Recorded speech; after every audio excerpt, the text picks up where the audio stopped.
Did you miss out on that big football game last week? Can't get rid of that head cold? Want to get away from it all? CBS offers you Escape.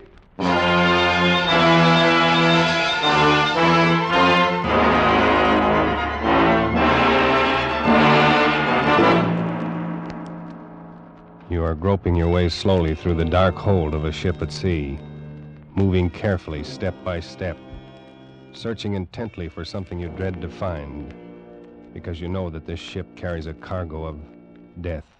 The Columbia Broadcasting System and its affiliated stations presents Escape, produced and directed by William N. Robeson, and carefully plotted to free you from the four walls of today for a half hour of high adventure.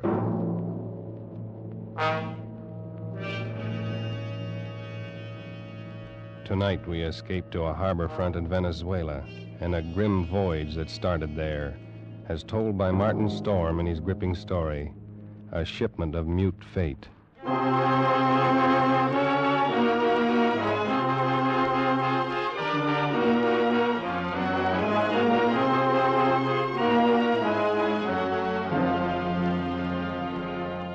I stopped on the wharf at La Guaira and looked up the gangplank toward the liner Chan Kay, standing quietly there at her moorings. The day was warm under a bright tropic sun, and the harbor beyond the ship lay drowsy and silent. But all at once, in the midst of these peaceful surroundings, a cold chill gripped me, and I shivered with sudden dread. Dread of the thing I was doing and was about to do. But too much had happened to turn back now. I'd gone too far to stop. Well, I set the box down on the edge of the wharf, placed it carefully so as to be in plain sight and within gunshot of the captain's bridge. And then I turned and started up the gangplank. I knew what I was going to do, but I couldn't forget that a certain pair of beady eyes were watching every move I made. Eyes that never blinked and never closed, just watched and waited. Oh, I beg your pardon.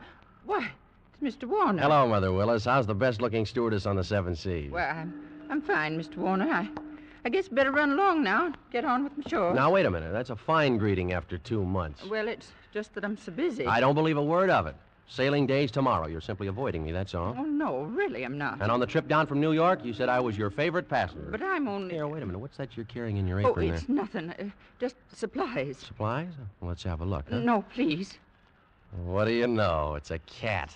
It's Clara, Mr. Warner. Mm-hmm. Mr. Bowman said I had to leave her ashore, and I just couldn't. Who's Mr. Bowman? The new chief steward. Oh.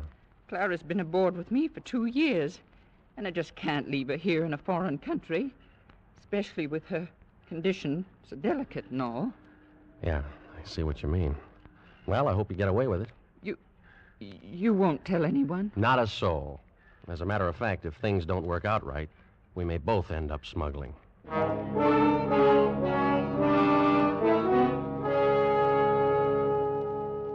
was happy to have you on board on the trip down 2 months ago, Christopher. I'm very glad you're coming along with us on the run back to New York. Thanks, Captain Wood. There is one thing, though. I'm having a little trouble with the customs men here, and I wondered if you might... I can't do it, Christopher. I just cabled your father this morning. Told him I'd done it for you if I possibly could. Sent a request from New York, you know. Yeah, I thought he would. I wired him from upriver last week. I hate to refuse, but it's absolutely out of the question. Well, Captain Wood, I'm afraid I don't follow you there. Responsibility to the passenger, son. We'll have women and children aboard. On a liner, the safety of the passengers comes ahead of anything. But with proper precautions. Something might happen. I don't know what, but something might. You've carried worse things. There isn't anything worse. And any skipper afloat will bear me out. Now, Christopher, I simply can't take the chance, and that's final.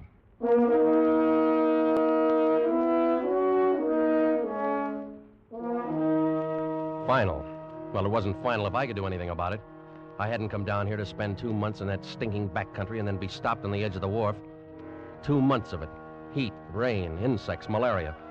I'd gone clear in past the headwaters of the Orinoco, traveled through country where every step along the jungle trail might be the last one. Oh, Sanchez. Si, Senor Warner. We better start looking for a place to camp. It'll be dark in a little while. Si, Senor. Very soon we turn to river. Camp on rocks by water. This very bad country. This very bad country. You've been saying that for 10 days now. Very bad country. Pues, si, Senor Warner, this very bad country. Yeah, we'll skip it.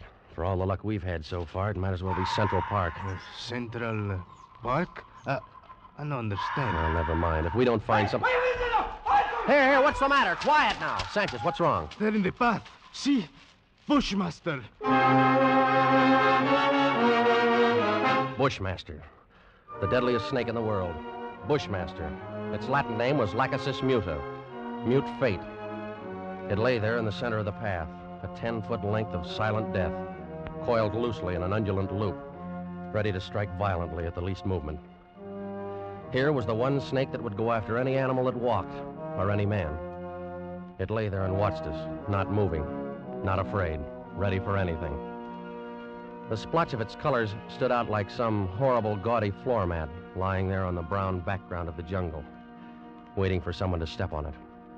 Here was what I'd come 2,000 miles for, a bushmaster.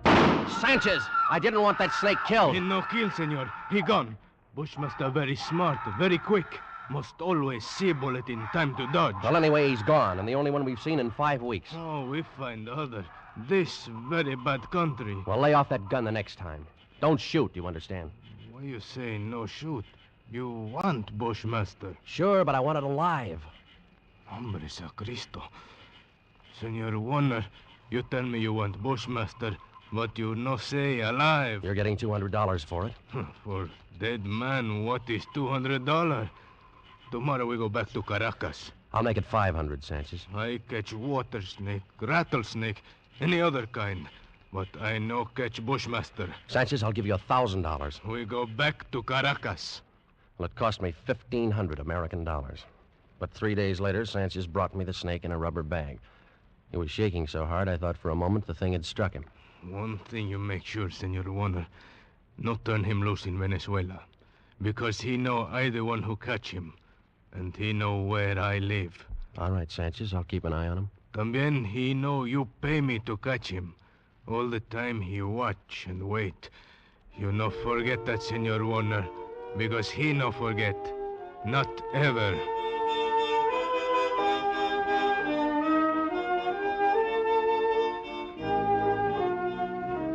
Well, after going through all that trouble and danger and laying out $1,500, I wasn't going to let a pig-headed ship captain stop me at the last minute. At least not as long as the cables were still in operation between La Guaira and New York. Morning, Captain Wood. The boy at the hotel said you wanted to see me. That's right, Christopher. Sit down. Thank you. It seems you weren't willing to let matters stand the way we left them yesterday. Well, sorry to go over your head, Captain Wood, but I had to. The museum sent me all the way down here for it. And I'm not going to be stopped by red tape. This will be the only live Bushmaster ever brought to the United States. Yes, and if I had my way, but... well, orders are orders. I got a cable from the head office this morning. All right. I suppose we talk about precautions. I'll handle it any way you say. Got to have a stronger box. That crate's too flimsy. Well, it's stronger than it looks. And that wire screen on top would hold a wildcat. But anyway, I bought a heavy sea chest this morning. I will put the crate inside of it. Sounds all right. You got a lock on it? Heavy padlock. It's fixed so that the lid can be propped open a crack without unlocking it. The snake's got to have air. But in dirty weather, that lid stays shut. I'll take no chances. Fair enough. I will keep the thing in my inside cabin where I sleep. I can't have it in the baggage room. And nobody on board's to know about it. Whatever you say, Captain. But we won't have any trouble. After all, it's only an animal. It doesn't have any magical powers. I saw a bushmaster in the zoo at Caracas once. Had it in a glass cage with double walls. It'd never move.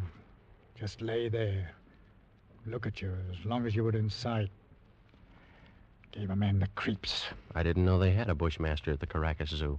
They don't. Now. Found the glass broken one morning and the snake gone. Night watchman was dead.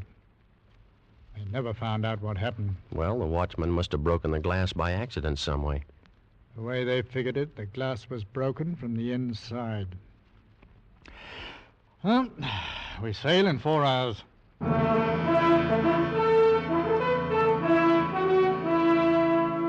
We steamed north into the Caribbean, with perfect weather and a sea as smooth as an inland lake. The barometer dropped a little on the third day, but cleared up overnight and left nothing worse than a heavy swell. But in spite of the calm seas and the pleasant weather, I found myself feeling more and more often an ominous foreboding. I was developing an almost unnatural fear of that snake. Well, I stayed clear of the passengers pretty much. Got the habit of dropping into Captain Wood's quarters several times a day. He kept the heavy box underneath his berth. I'd approach it quietly and shine my flashlight through the open crack. Never once could I catch that 12-foot devil asleep, or even excited. He'd be lying there, half-coiled, his head raised a little, staring out of those beady black eyes, waiting. He'd still be like that when I'd turn away to leave. Maybe that's what bothered me, that horrible and constant watchful waiting. What in the name of heaven was he waiting for? Well, hello there, Mr. Warner. Oh, how are you, Mother Willis? Aye, but you and the captain spend an awful lot of time around this cabin. I'm beginning to think the two of you must have some guilty secret. Oh, no, nothing like that, Mother Willis. I don't know about Captain Wood, but I certainly don't have any guilty secret.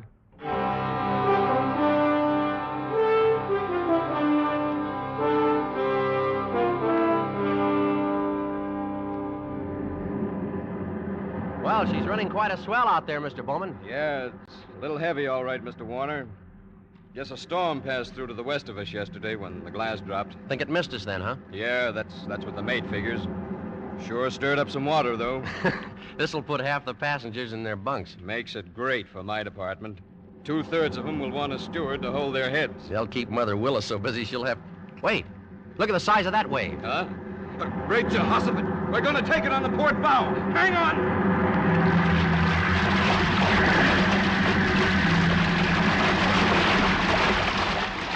Well, that was a freak if there ever was one. Not another wave in sight. You see them like that sometimes, even in a calm sea. Well, I got to get below, Mr. Warner. That water probably did some damage on the officer's deck. Yeah, I suppose it... What did you say? The wheel companionway was open on the port side. Bridge cabins must have taken a pretty bad smashing up. They're right below the, Here, is something wrong, Mr. Warner? No, nothing at all, Mr. Bowman. At least I hope not.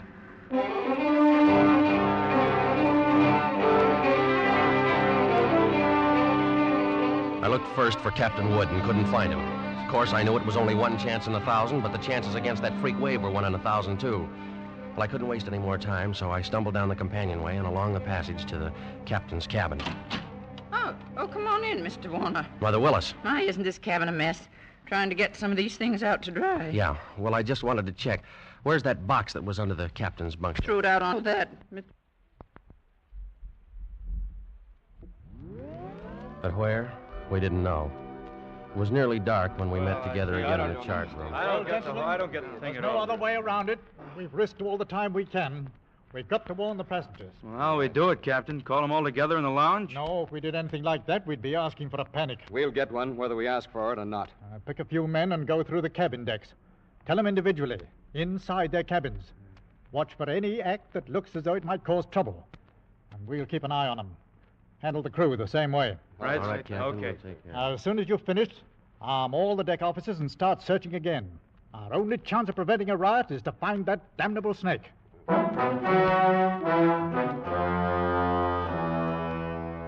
The slow nightmare that followed grew worse by the hour. None of us slept. All the ship's officers not on duty kept on with that endless search. Passengers locked themselves in their cabins or huddled together in the lounges, knowing all the time that no spot on board could be called safe. Fear was a heavy fog in the lungs of all of us, and every light on the vessel burned throughout the night. Morning came and brought no relief. Terror and tension mounted by the hour. There now, Mrs. Crane, stop getting yourself all worked up and go back to your cabin. The horrid thing's probably crawled overboard anyway. You're just saying that. You're paid to say it. You don't know. Nobody does. Now, everything's going to be all right. Oh, if you could only do something. If all of us could only get off the ship. They could fumigate it. Yes, that's what we've got to do. We've got to get off the ship. Now, wait. Mr. Bowman. Mr. Bowman, she's going to jump. No, you don't, lady. Let me go. Let me go. Not good. Let me Nice work, Mr. Bowman. Get her down to a cabin. Whatever you do, don't turn her loose.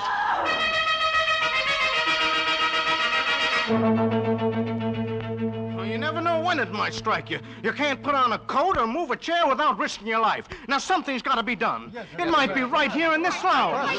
All right, Miss Steve. You better quiet down. Take it easy. Take it easy, huh? Well, you're a great officer. Why don't you do something about it? That thing might be crawling around here right under our feet somewhere. Like I said, shut up. Are you trying to start a panic? I got a right to talk. I don't want to die. Nobody's going to tell me what...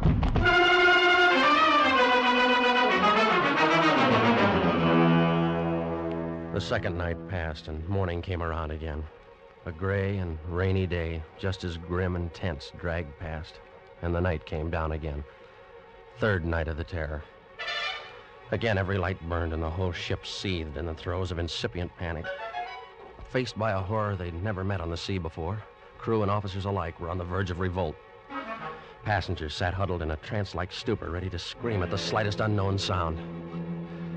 At 7 bells, I made my way forward to the chart room and found Captain Wood bent over a desk. Hello, Christopher. Come on in. Sit down. Well, it's got to be somewhere, Captain Wood. It's got to be.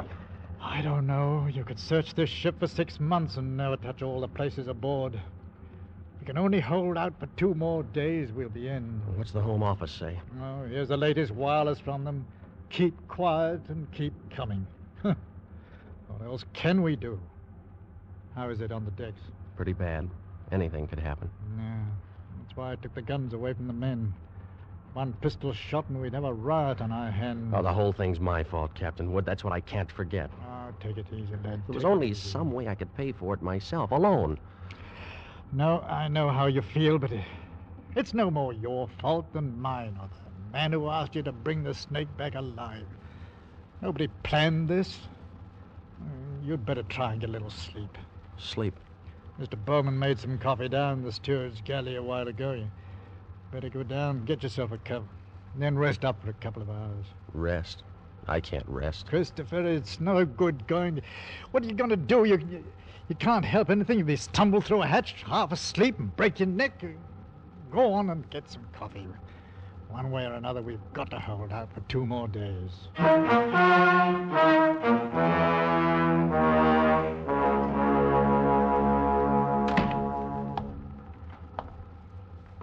The light was on in the steward's galley, and the coffee pot was standing on the stove.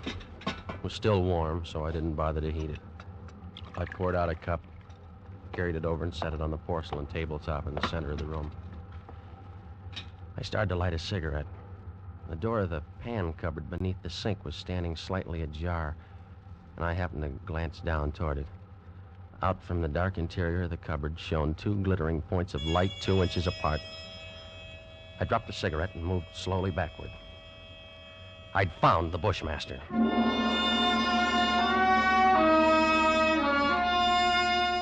As I moved, the snake slid out of the cupboard in a single sinuous glide and drew back into a loose coil on the galley floor, never taking his eyes off me.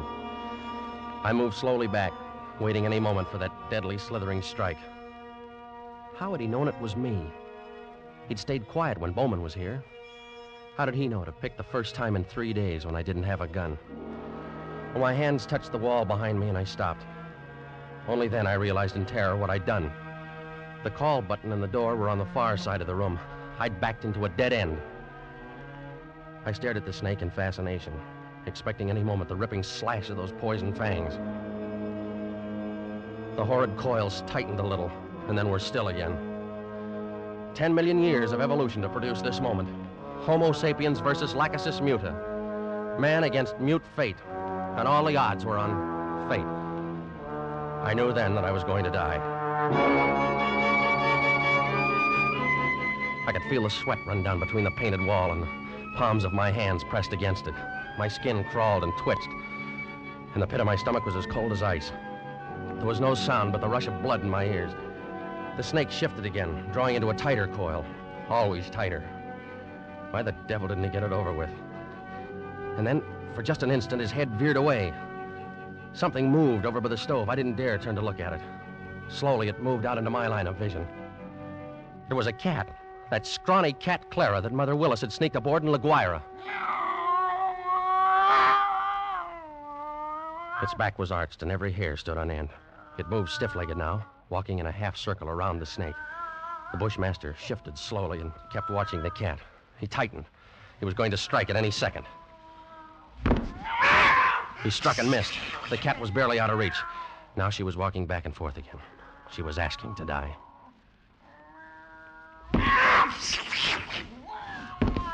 Missed again, by a fraction of an inch.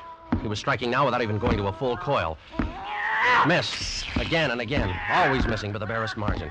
Each time the cat danced barely out of reach, and each time she countered with one precise spat of a dainty paw, bracing her skinny frame on 3 stiff legs. And then suddenly I realized what she was doing. The bushmaster was tiring, and one strike was just an instant slow. But in that split second, sharp claws raked across the evil head and ripped out both of the lidless eyes. That cat had deliberately blinded the snake. Well, he didn't bother to coil now, but slid after her in a fury, striking wildly and rapidly, always missing, and every strike was a little slower than the last one. Until finally, as the snake's neck stretched out at the end of a strike, the cat made one leap and sank her razor-sharp teeth just back of the ugly head, sank them in until they crunched bone. With tooth and claw she clung as the monstrous snake flailed and lashed on the floor, striving to get those hideous coils around her, trying to break her hold, to shake off the slow and certain paralyzing death that gradually crept over him and at last stilled his struggles forever.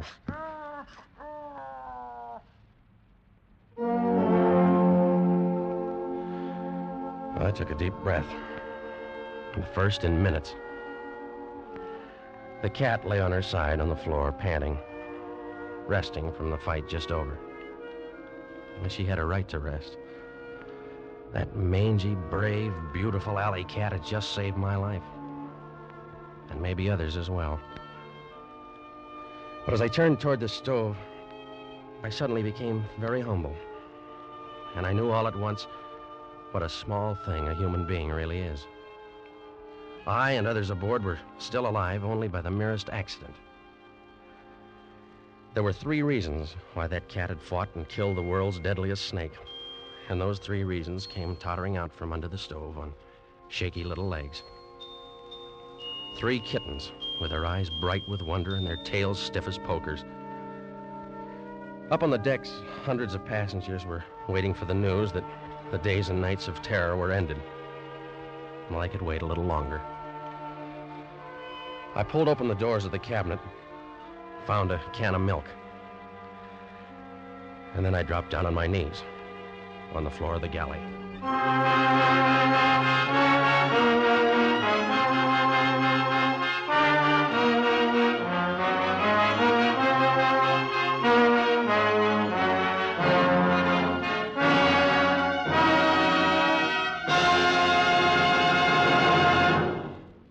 Escape is produced and directed by William N. Robeson, and tonight brought you A Shipment of Mute Fate by Martin Storm, adapted for radio by Les Crutchfield, with Jack Webb as Chris Warner, Raymond Lawrence as Captain Wood, and D.J. Thompson as Mother Willis. The special musical score was conceived and conducted by Cy Fure.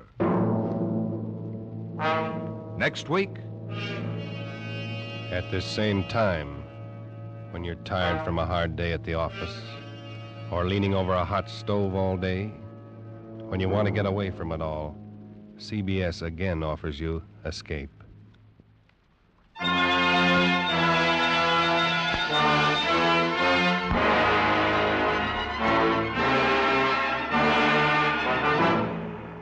good night then until this same time next week when CBS again brings you Escape.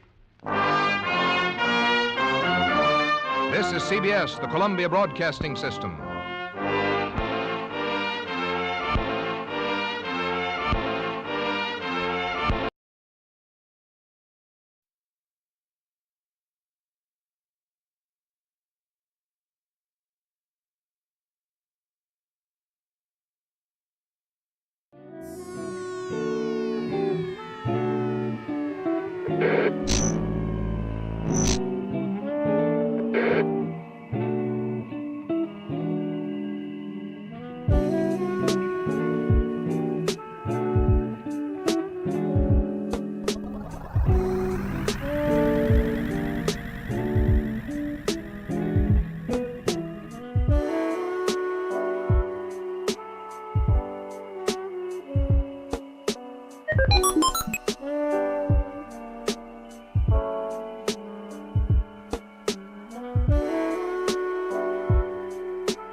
Check, check, testing, 1, 2. Fuck it.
Hey, that's my cue. Good morning, weirdos. What's up? Hey, Joey. Good morning, brother. What's happening? I'm still hungover. Yeah, I'm hungover. I drank last night.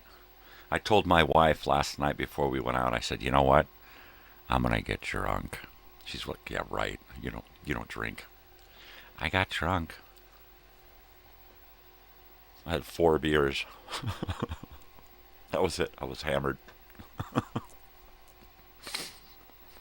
I was there, and I told my friend Dave, I said, hey man, I've had too much to drink. And he said, no, you've had 2 beers already? I said, no man, this is my 4th. And he was amazed, as was I. My wife too. She's like, what? 4 beers? My good friend Trip Roy was there, and he bought me a couple of beers. I was going to buy him a beer, and I ran to the bathroom, came back, and here's another beer. And I'm like, oh, shit. Holy shit. I'm not much for drinking. I am not.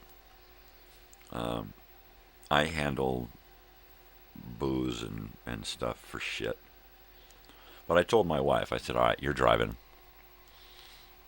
If you want to drink, let me know, and I'll refrain. She's like, nah, go ahead.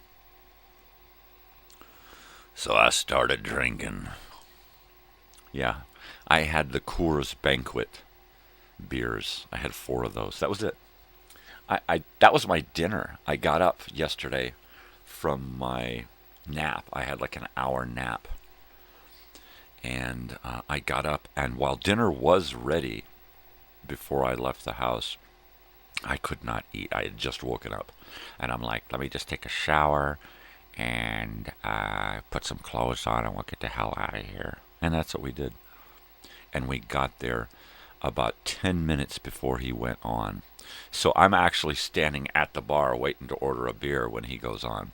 I probably spent more time at the bar ordering beers and going to take a leak than I did at actually listening to music. But, yeah, see, Joey's not much of a drinker either. It's, it's just not a big thing. There were a lot of cool people there last night. It was like Old Home Week for open mic alumni. It was. What a real big surprise was,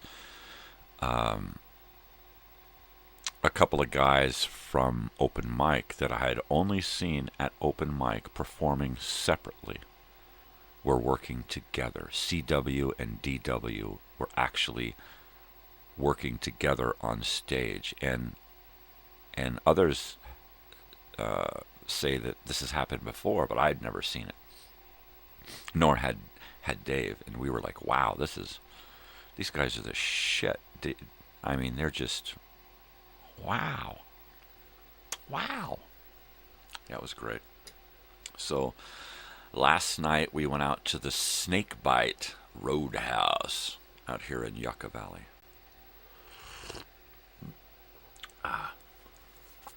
And it was neat. Paul Forrester and Lisa Ray Black put this event on, and it was pretty cool.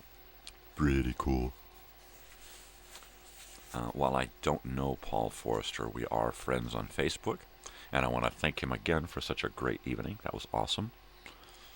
It was very cool. A lot of fun. I wish I had ordered something other than the chips and salsa, because it was horrible. The chips were hard and overcooked. And you could, they were just bagged chips that were reheated in the oven or something, and they just were, You can't recook a tortilla corn chip, because they just, they go hard, and it's like chewing on a piece of carbon. I mean, it's just horrible. Bush and his daughter Sarah were there last night. That was very cool. I didn't really have time to sit and schmooze, mainly because there was no place to sit. And I just kept bouncing around and talking to a few guys, and it was really, really cool. Yeah, I had quite a buzz on last night, so I was quite the social butterfly. Let me take this off. The sound of my own voice in my head is quite sufficient without those. I'll pass. I'll passo. Totally. Totally.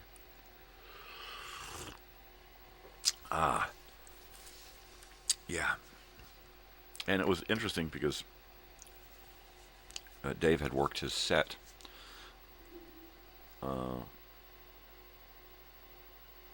When he gave me a set list, and on all the excitement, I left it there.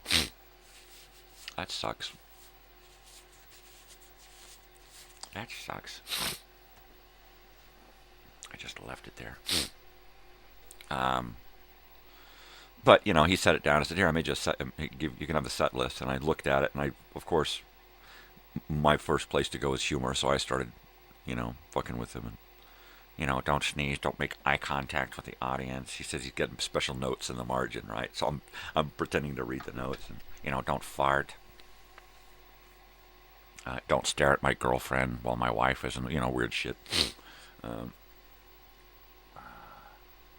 And then, one thing led to another, and I was off running around again. It was pretty cool. Pretty cool. A lot of hip, cool people there.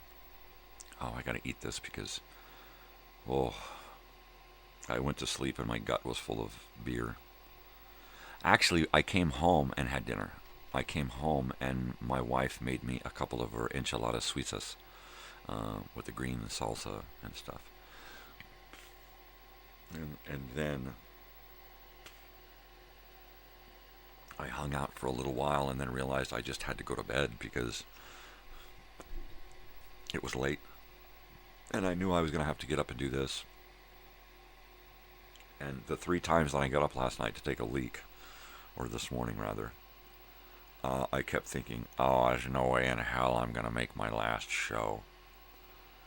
I did not want to get up. I did not want to wake up. I hit snooze twice, and I knew I couldn't hit it a third time, or I wouldn't make my pre-show schedule. I try to start my pre-show at around 4:30, so I have a half an hour to check to make sure that I don't have any technical difficulties, because that has been a problem in the past where I start my show at about 5 o'clock, and then all of a sudden I run into technical difficulties that take me a half an hour to fix, or like 20 minutes to fix. So I've given myself every morning an extra half hour, get on, start a radio show, and then start my live stream with the radio show playing.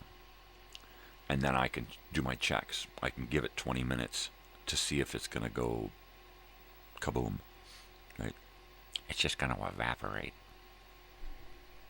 Boy.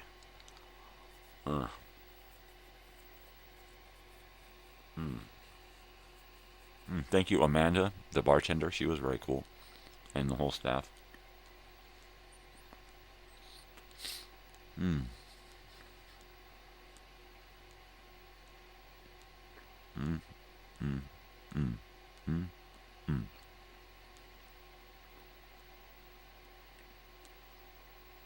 She looked familiar. Amanda, the bartender. It's like I'd seen her or talked to her before. I'm going to actually say that maybe I went to school with her out here at the college. I think I had her in an art class or two. Actually. I'm horrible with faces and names, so better with faces, but not real good.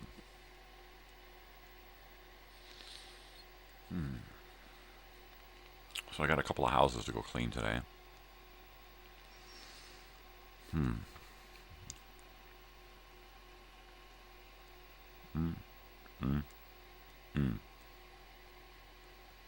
Boy.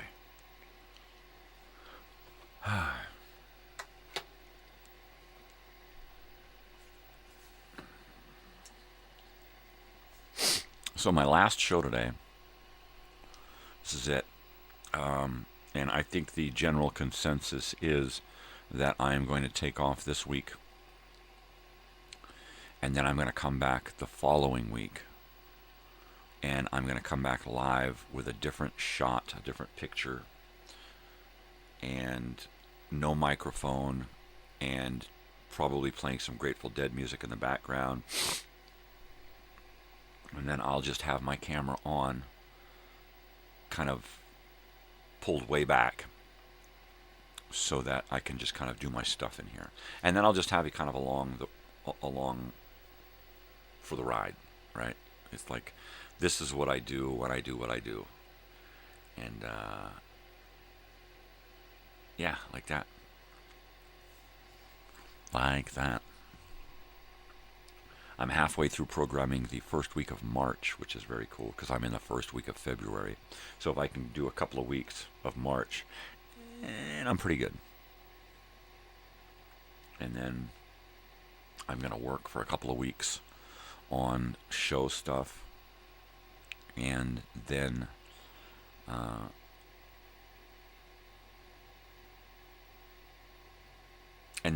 you know, at some point I will spend a week, a month programming out.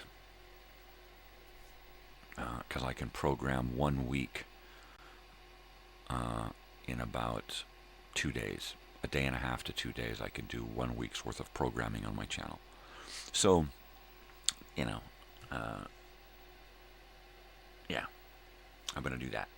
And that'll give me 2 to 3 weeks a month just to work on my own stuff.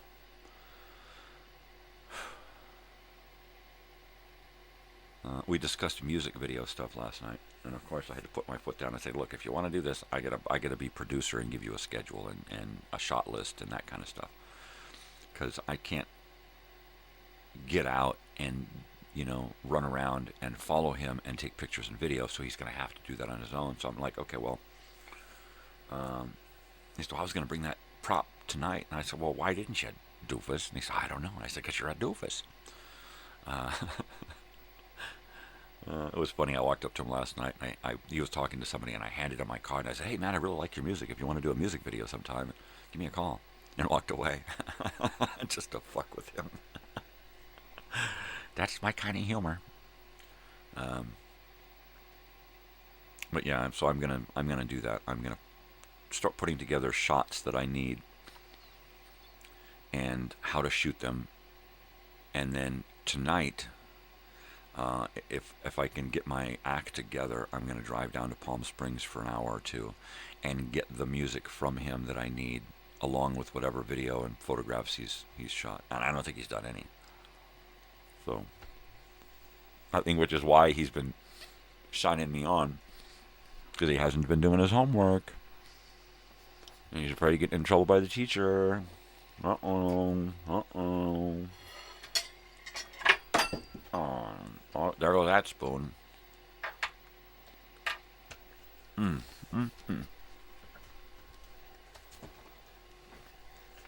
Okay.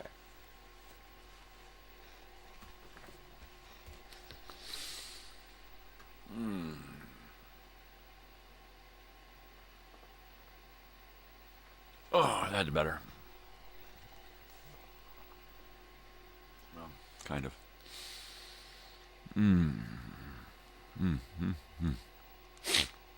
Oh, and our daughter went with us last night to the snake bite and hung out.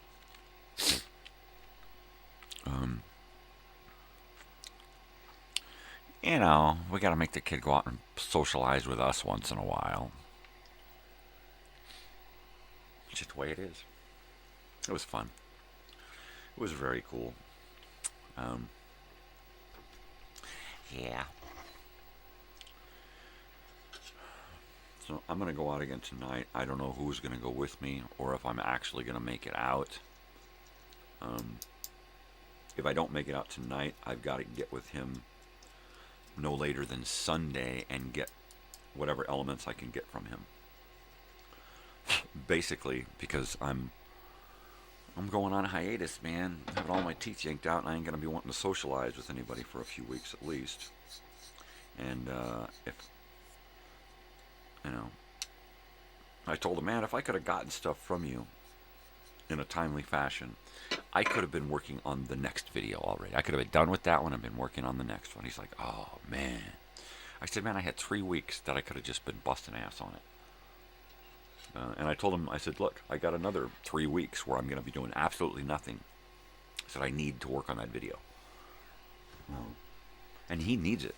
His music career, I mean, really hinges on him spreading the word about his music. And a music video does just that. So my idea is to do 4 music videos. 4 very different music videos that tell a story, have a story arc, right? So that's where I'm at. I need to stay busy. And at some point I'm gonna get back to the groove and work on some of my own music. Well, hurry up and get over here. It starts at frickin' 7. Hurry, hurry, hurry. Yeah, I need a going out with buddy. Or just a buddy in general, right?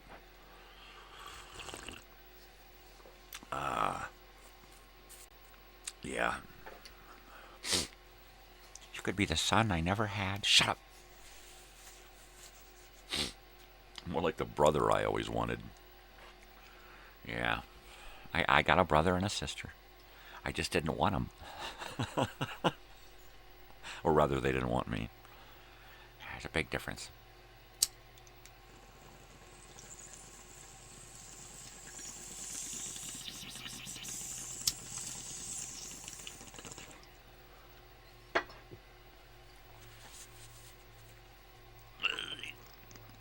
Hey, what's up? Weird Beard. I like that. Weird Beard. That's like near beer. Hey, Weird Beard, you want a near beer? Yeah, sure. Pump me up. Oh, it's only a 36-hour drive? Dude. Well, hurry up. You should have left yesterday. Or the day before. So what's going on there? Carl Eric Johnson. Eric Johnson. Wasn't there a musician called Eric Johnson? I don't know. So yeah, I'm still hungover. Who'd have thought 4 beers would hang me over, right? I knew. You'll be here by noon. Yeah, noon on what? Sunday?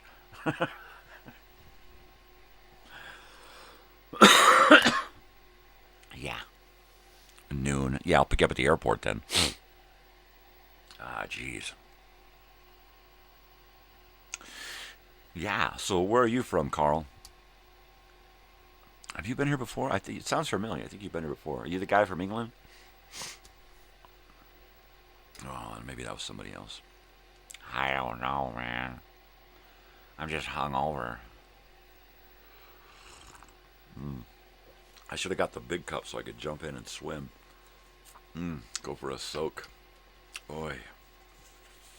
I got a big cup, a big coffee cup that's like a quart. And it's just a regular coffee mug, but it's like a quart. Oh, so that is you. Right on. Yeah. Yeah. I was just thinking, I just met an English guy last weekend. I don't know where he was from in England, but his name is Ashley. I don't remember his last name either, but he's the guitar player for Big Sandy and his Flyride Boys. And I got to meet him over the weekend. And that was very cool. That was very cool. It's very cool. Yeah. I'm telling you, man. Those English cats are some cool dudes. Oh, and I just watched that. If you are, in fact, Carl from England, I just watched that Netflix documentary on Jimmy Savile. And I had never heard of Jimmy Savile before. Maybe I had seen bits and pieces of him back in the 1980s. But I had never heard of Jimmy Savile until I watched this documentary. What's your take on Jimmy Savile, the fix-it man? Jimmy will fix it. Yeah. Oh, man. Oh, wow. Fucking A, dude. So one of my favorite things to do in the middle of a room filled with people is go, "Oh my God!" like really loud so nobody can tell that I'm saying it. People are looking around like going, "What the hell's that?" My wife is just like laughing. My daughter just is trying to stifle her laughter. Totally awesome. Yeah. Of course, I do it better when I'm drunk. Oh my God. Totally. Oh, look. I'm going to spark up some more doobage here because, man, I am worked. Drinking hurts. Crikey. I love it. Crikey. Yeah. Oh, yeah, Jimmy Savile, he was a piece of work, wasn't he? You know, I honestly, as soon as that documentary came on, I looked into his eyes and I saw his face. I thought, oh, God, this is not going to end well. This dude creeps me out, right? His young face, his not-so-young face, his old face, everything about the guy just creeped me out from the beginning, right? I'm like, how could people not see that this guy was creepy, right? And the fact that he would say all of these things about young girls to the public, and people would just laugh and laugh and laugh, like, oh, Jimmy, you know. And he's being completely honest. Yeah, I'd like to boff that little. And it's like, okay. And people are just like, oh, Jimmy, gosh, you're so cute.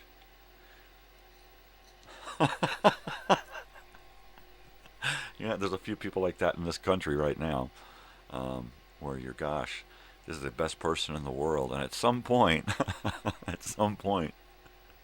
they're going to wind up with P. Diddy and what's his face behind bars. It's just the way it is, man. You got to watch who you throw all of yourself into. Like, gosh, I'm your biggest fan. Yeah?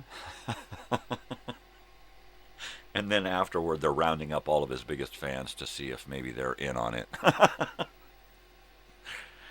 In on what? I don't know. It got creepy there in the end. Totally. Totally, man. Yeah, last night was pretty cool.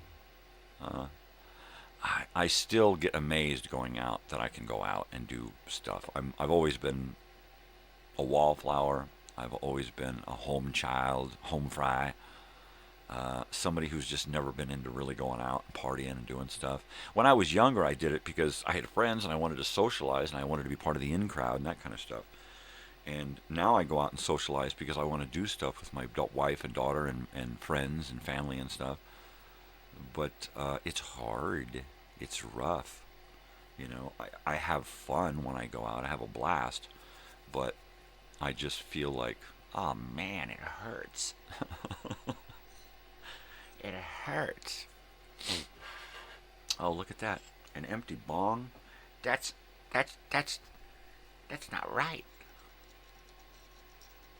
That's not right. Oh, man. Yeah. There was a point last night where I was talking to Trip Roy, and we're sitting there hanging out, and I look past the group that's on, the Cactus Pricks, but the lead singer is swapped out because the original lead singer, a brother or sister of the replacement, had a broken finger bone, right? So it's like, okay, so somebody stepped in, and it was a fantastic show. It's like, how could somebody just step in and it just be a phenomenal show? DW, who accompanied CW on the electric guitar, sat back on the drums and sat in with the Cactus Pricks. And I'm like, well, what the hell is this, right? And I always see him at open mic night, which is now defunct, but I always used to see him at open mic night on my drum kit that Bush has, and Bush would take my drum kit to open mic and use it there, and DW would just get up there and he'd just be back there and he'd just kind of wait through somebody's song until he picked up on the vibe, and then he would just nail it every fucking time, right? I'm like, who is this guy? He picks up a guitar, he nails it.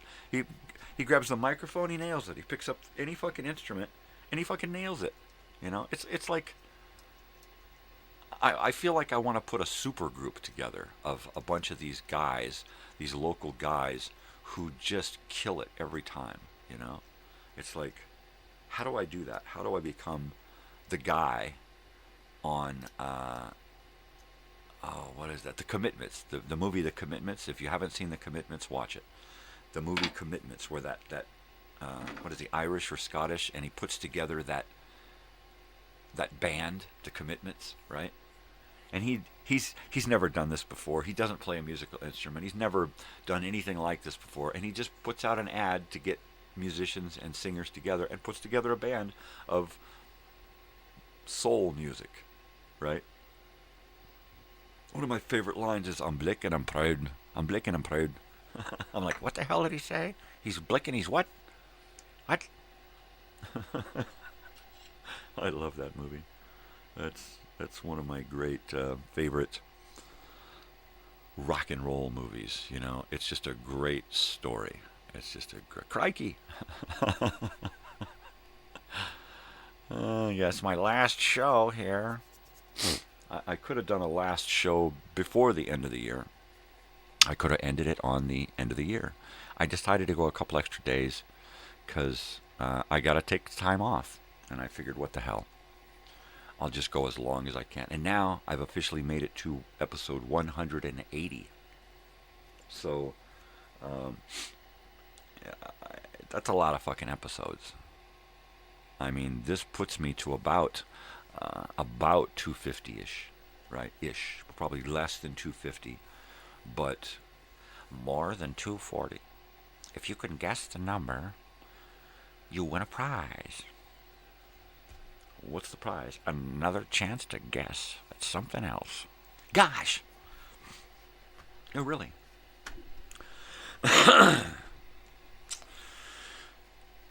Still haven't watched any movies.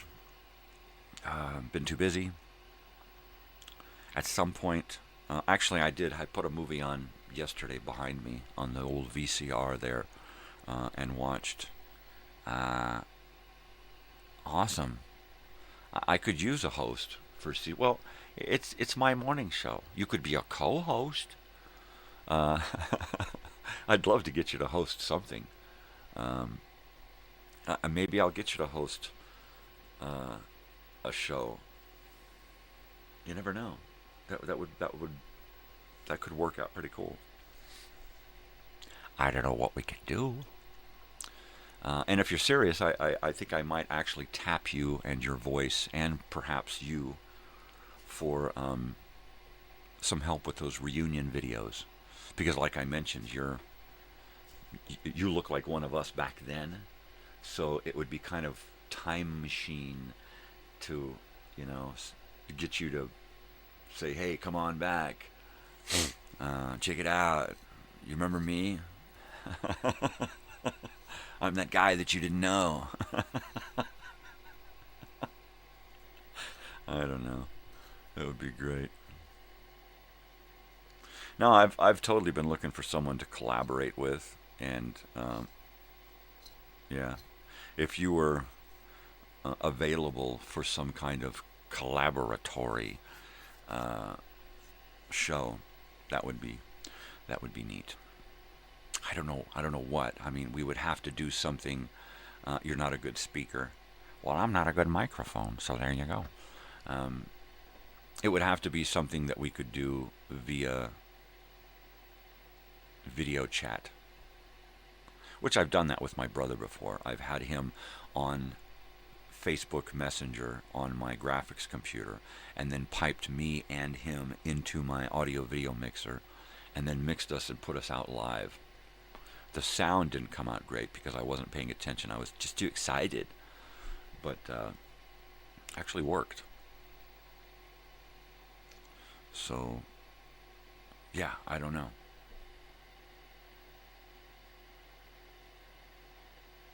I'm a great speaker. I just never know what the hell I'm talking about.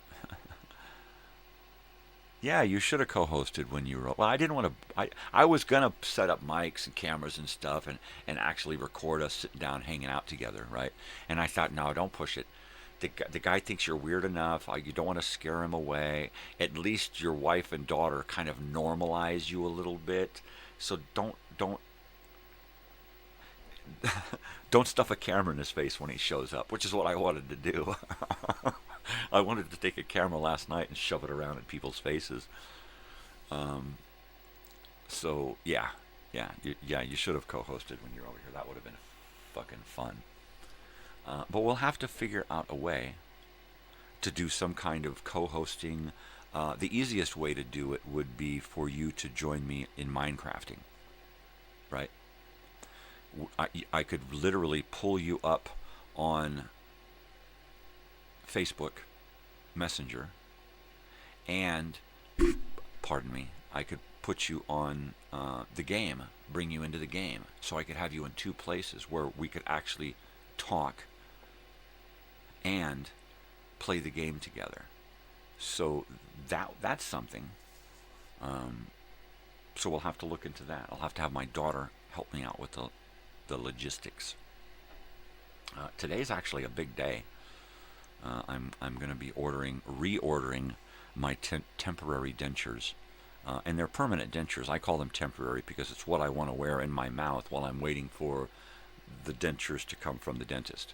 So I wanted to find something to put in my mouth and wear while I was kind of in limbo, and I found a set of actual dentures that I can fit to my mouth. So I'm gonna get those and try those and use those, and hopefully with those try to get back to some kind of normalcy with my show and YouTube and my life, eating, socializing, that kind of stuff.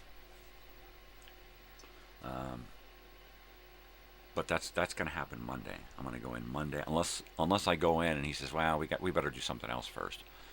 So far, I'm going in Monday and having them yanked out, and then I am out of commission for at least 3 weeks. I'm going to say at least 3 weeks.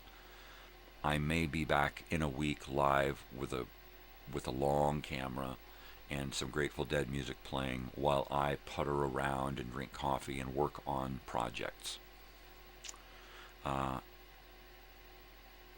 There's just a shitload of stuff I want to do. My only issue is that I'm using my good computer with all the memory and processor speed as my live computer.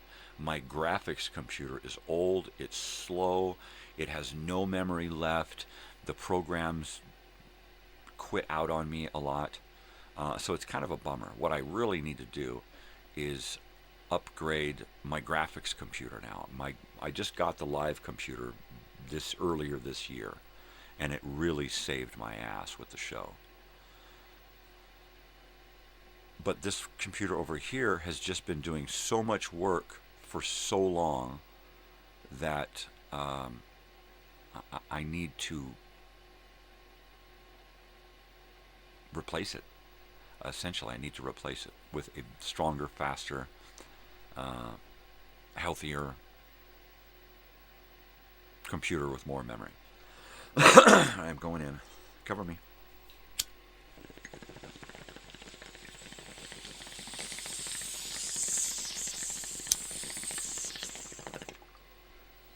Yeah.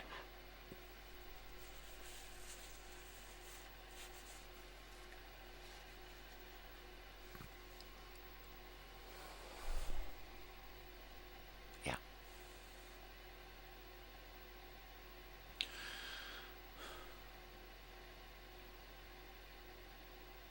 Yeah, for me, it is amazing to think that before this show, I was fucking scared of my own shadow. I didn't know what to do all the time. I was always looking for something to keep my mind occupied, to keep me working creatively on something.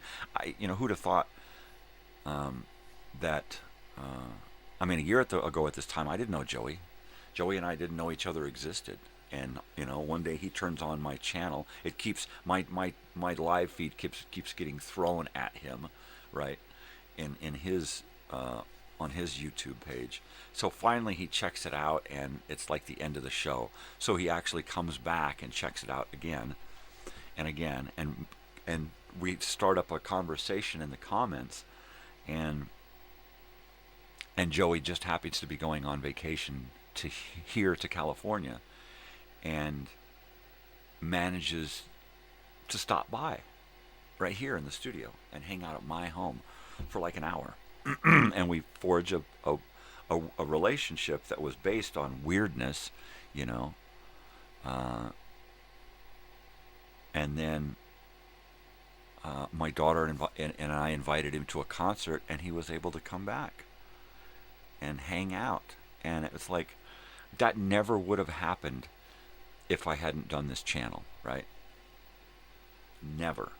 Not in a million years. But would it have? Were we destined to meet?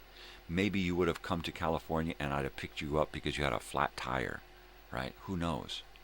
Who fucking knows how it would have worked? You know, if not now, maybe later we would have met, right? I don't know. I kind of believe in that kind of fate where you're just destined to meet somebody. Or maybe, you know, if you believe in that kind of stuff, maybe in a previous life you knew each other, or you've known each other throughout time as different people and different combinations of groupings of people. And I don't know. It all sounds kind of weird. I mean, you're only 24 years old, and back in the 80s, we had a lot of friends and family pass away. You could, seriously, if you believe in reincarnation, you could be somebody that I used to know reincarnated again, right? Which is why we've found this connection, right? Wow, that'd be weird, man.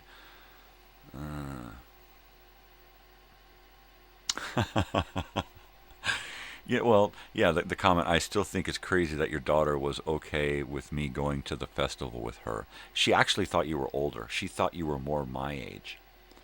And then when we got close to you showing up, she's like, you mean he's only 24?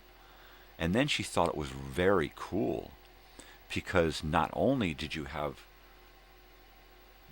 you know, you were closer in age, but you also had such close musical interests, right? And she's a lot like me. I mean, she is a lot like me in the fact that she's very open and accepting of people, right? And willing to take that chance on somebody. And, you know, the fact that I'm a pretty decent judge of character, you know. And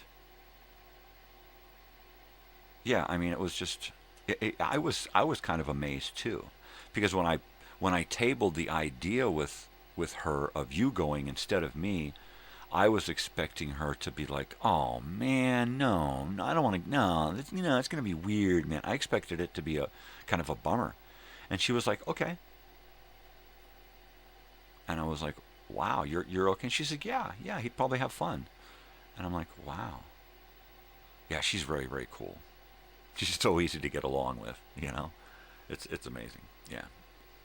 So yeah, I think it was totally crazy, but it totally shows where her head is at. I mean, she is an open, caring person who is, you know, and she doesn't have to try to be who she is. She just is who she is, and everything she does is very cool, and it comes naturally.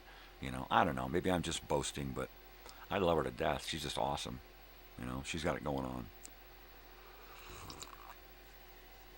Yeah, she's very cool. She's a very hip chick.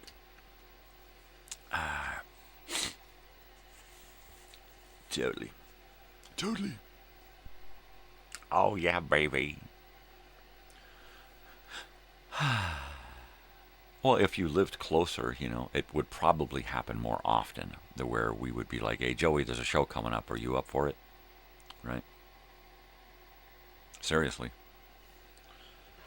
Hey, Joey, there's a show coming up, and I ain't up for it. How about you? You want to go? We got extra tickets.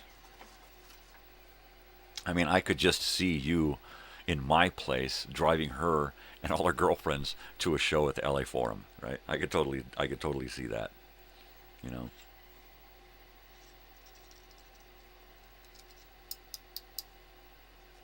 Yep. They're a bunch of kooky broads, but they're cool.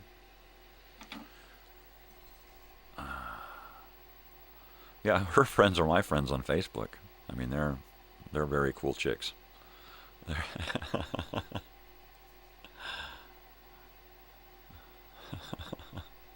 And now you play Fortnite with her, right? See? I like that there is a family vibe. And, you know, when you came here the first time and visited for like an hour, you were a guest. When you showed up the next time, you became family. So just, there you go. So, yeah, family's always welcome. But I do think it's quite hilarious that there's been these relationships forged because of this show, right? And now, you know, it's like now my family is bigger. It's very cool. It's just it's a different thing, you know. It is a very different thing. Yeah. Because I was always afraid of the internet, because you get that whole, you know, don't trust anybody, you can't, you know, you think you're talking to a girl and you're talking to a 40-year-old guy in his pajamas in his mother's basement, you know, which is probably true a lot of the time. But also, there's a lot of real people out there and true relationships to be forged. And I just think I think it's the coolest thing in the world. Going in, cover me. Didn't he say that already?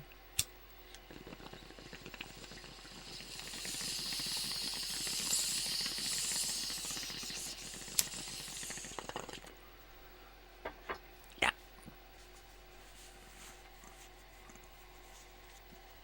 Uh-oh, time traveling. So, Big Sandy just posted a photo, Robert Williams, and it's of him back in 1988, 1990. He's been doing this music stuff like since 1985.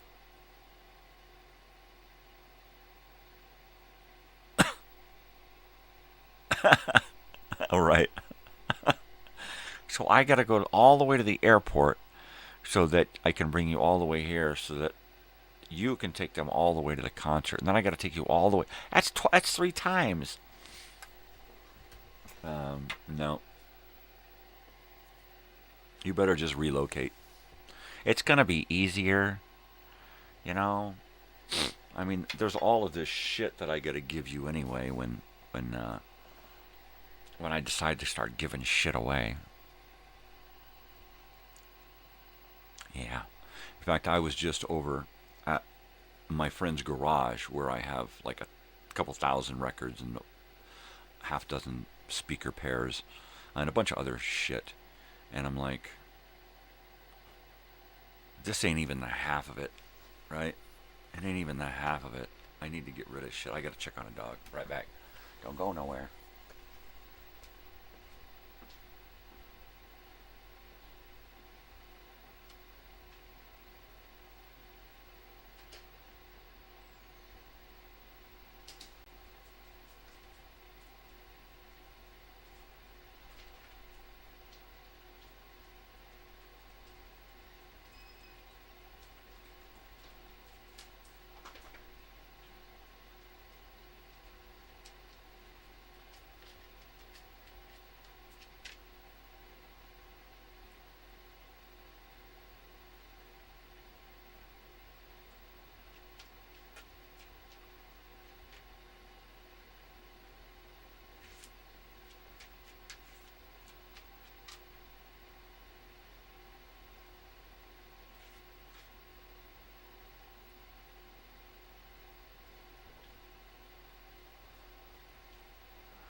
That's it. One dog in, one dog out. So as I was saying, Big Sandy it just celebrated his 40th anniversary, and with all that's going on in his life, he didn't realize it until afterward, right? I got to see him during that period there, during the 40-year anniversary period. Let me check this dog.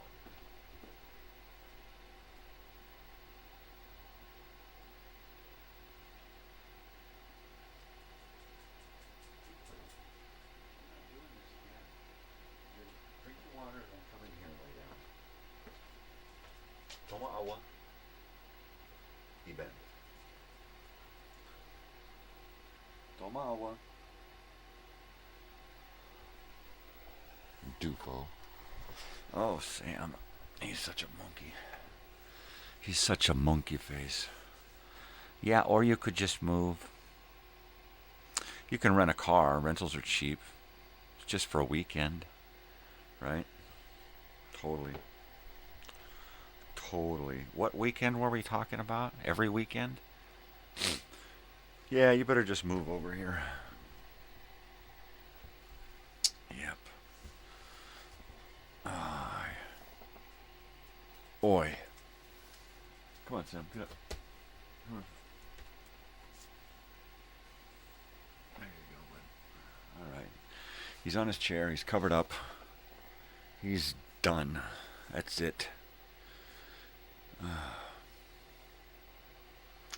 Yeah, there's this one of our houses, one that you stayed at, is going up for monthly. It starts monthly, and the people are going to be moving in. At least I hope they're moving in.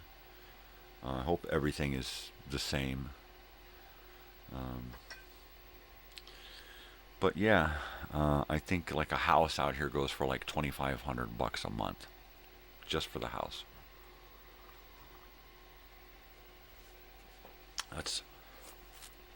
That's quite a lot.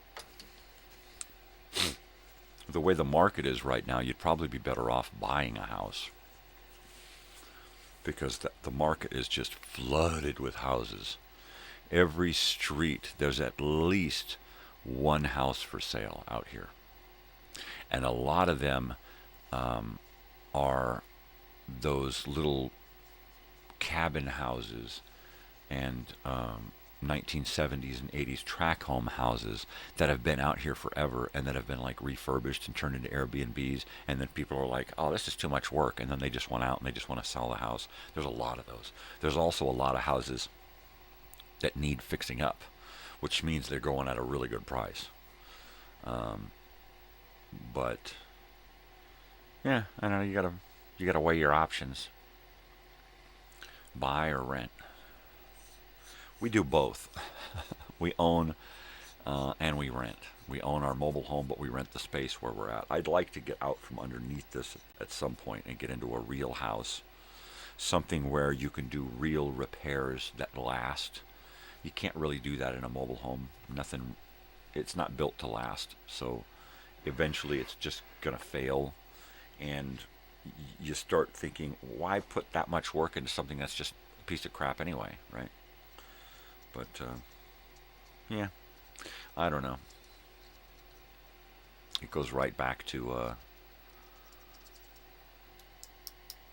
what I've never wanted, right? I've never wanted a mortgage. I've never wanted car payments, really. And I had car payments back in the early 2000s. Like, for like 5 years, I had car payments. It's the only time I've ever had car payments. I got out of it. I paid it off. I went in and did a balloon payment early and paid the damn thing off, because I just got tired of making the payments and being beholden to somebody. So, same thing with a mortgage. I mean, I would prefer to do a payment plan and be in it as quick as possible. You know, be done with the payments within like a year or two, rather than do like a 30-year mortgage. Just bang it out, you know. Just bang it out. Oh, look, here's $5,000 this month. It's only $3,000 this month, you know. Here's 15 grand this month, and just fucking bang it out. But only, I'm not talking about a $500,000 house. I'm talking about like a $80,000 house that you can fix up, that you can really sink your teeth into. See, I got this plan of buying one of those little one-room cabins out on some acreage, right? And then near it, within like 8 feet of it, create a building at the same height as the flooring, right? And make it as big as you're allowed to make it before you need a permit, like a shed-sized room, right? But only as big as you can make it without needing a permit. I think it's like a 10 by 12 or something, right? You can do that and not need a permit to build that because it's just a shed. Essentially, it's a shed, but you make it as strong as a house. And then you build a deck between the house and the shed. And then you put an awning, a roof, between the house and the shed to block from the sun. And then you enclose the two sides between the house and the shed with screen door and screen openings. And then you pull those screen openings out and you install windows. And then you take the screen door off and you install a real door. Now you've got another room. You've taken a house and a small room and now connected it with another room. And then you do that several times around the house until pretty much you've got this huge house filled with rooms, right? And the further away you make the small room that you build, the more deck that you have in between, the more deck that you enclose, that gives you a bigger room every time. And if you do that 3 times, 4 times, outward from the house, and then enclose all of those, you're going to have this giant room in between. And out in the desert, it's real easy to do that kind of shit.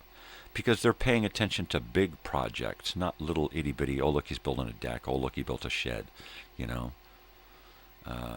I would need to find a job first before I move there. Well, with your qualifications, that would probably be pretty damn easy.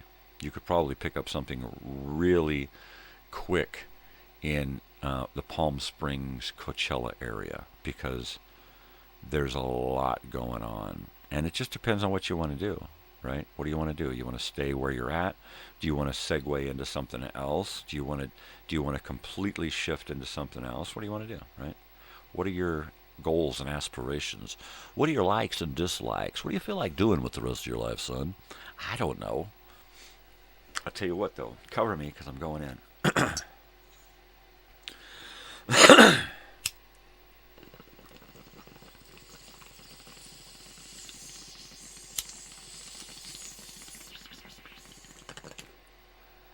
Yeah.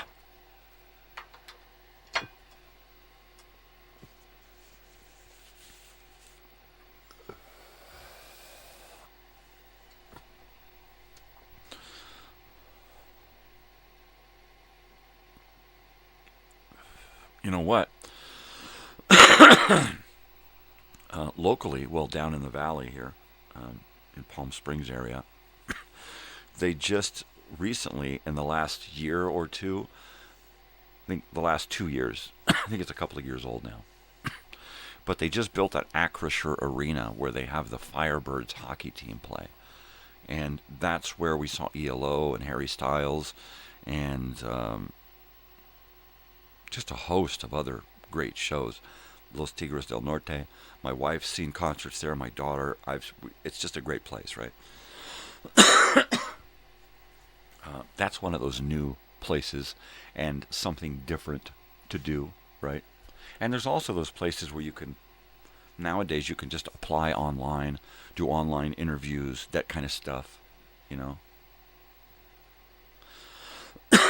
And then the whole reason we moved up where we're at is because up in this area actually gets 10 to 15 degrees cooler than it does down in Palm Springs area, because we're a little higher up, and we get a lot of wind, and we get since we're near the mountains, we get a lot more storm stuff going on. So we moved up right out of Palm Springs into the Morongo Valley, because it was only 20 minutes to my work, and it had the best weather climate difference from Palm Springs. But now we're out here in Joshua Tree, and it's fucking awesome.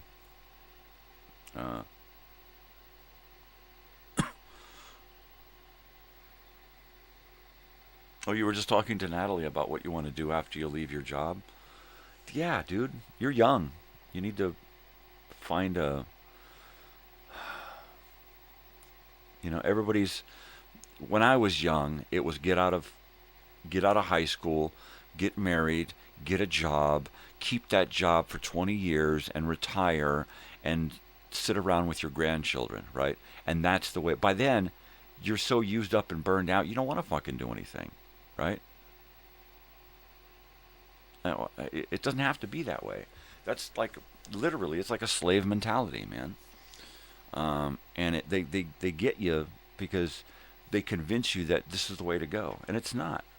The way to go is to do whatever the hell you want to do and have fun with your life while you got it. It's your fucking life. Don't give your life over to some commitment that is going to steal every waking moment from you.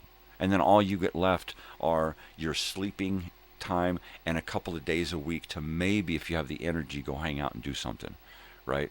But usually you don't because you're too burned out, Yeah, that's no way to live. I did that for, 30 years. Since I was 15 years old, going out and busting my ass, earn a living so that I could buy my own fucking shoes and my own food at lunchtime at school, And I would literally get done with school and I'd go to work so I could make some fucking money, On the summertime, I was out working a job somewhere. Other friends were sponging off their parents and selling drugs and shit, and I was out working a job. Yeah. And I did that forever. I did that up until until I got injured. And then I was just like, you get fucked, and then nobody gives a shit about you anymore, right? The employers who say, we're a family and we'll always care about you. And now they don't want to even fucking look at you. They don't want to take your phone calls. They cancel your insurance, and that's family. Well, from what I see, yeah, that's family.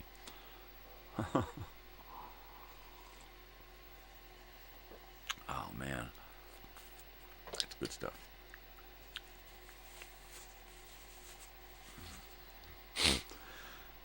Yeah, there's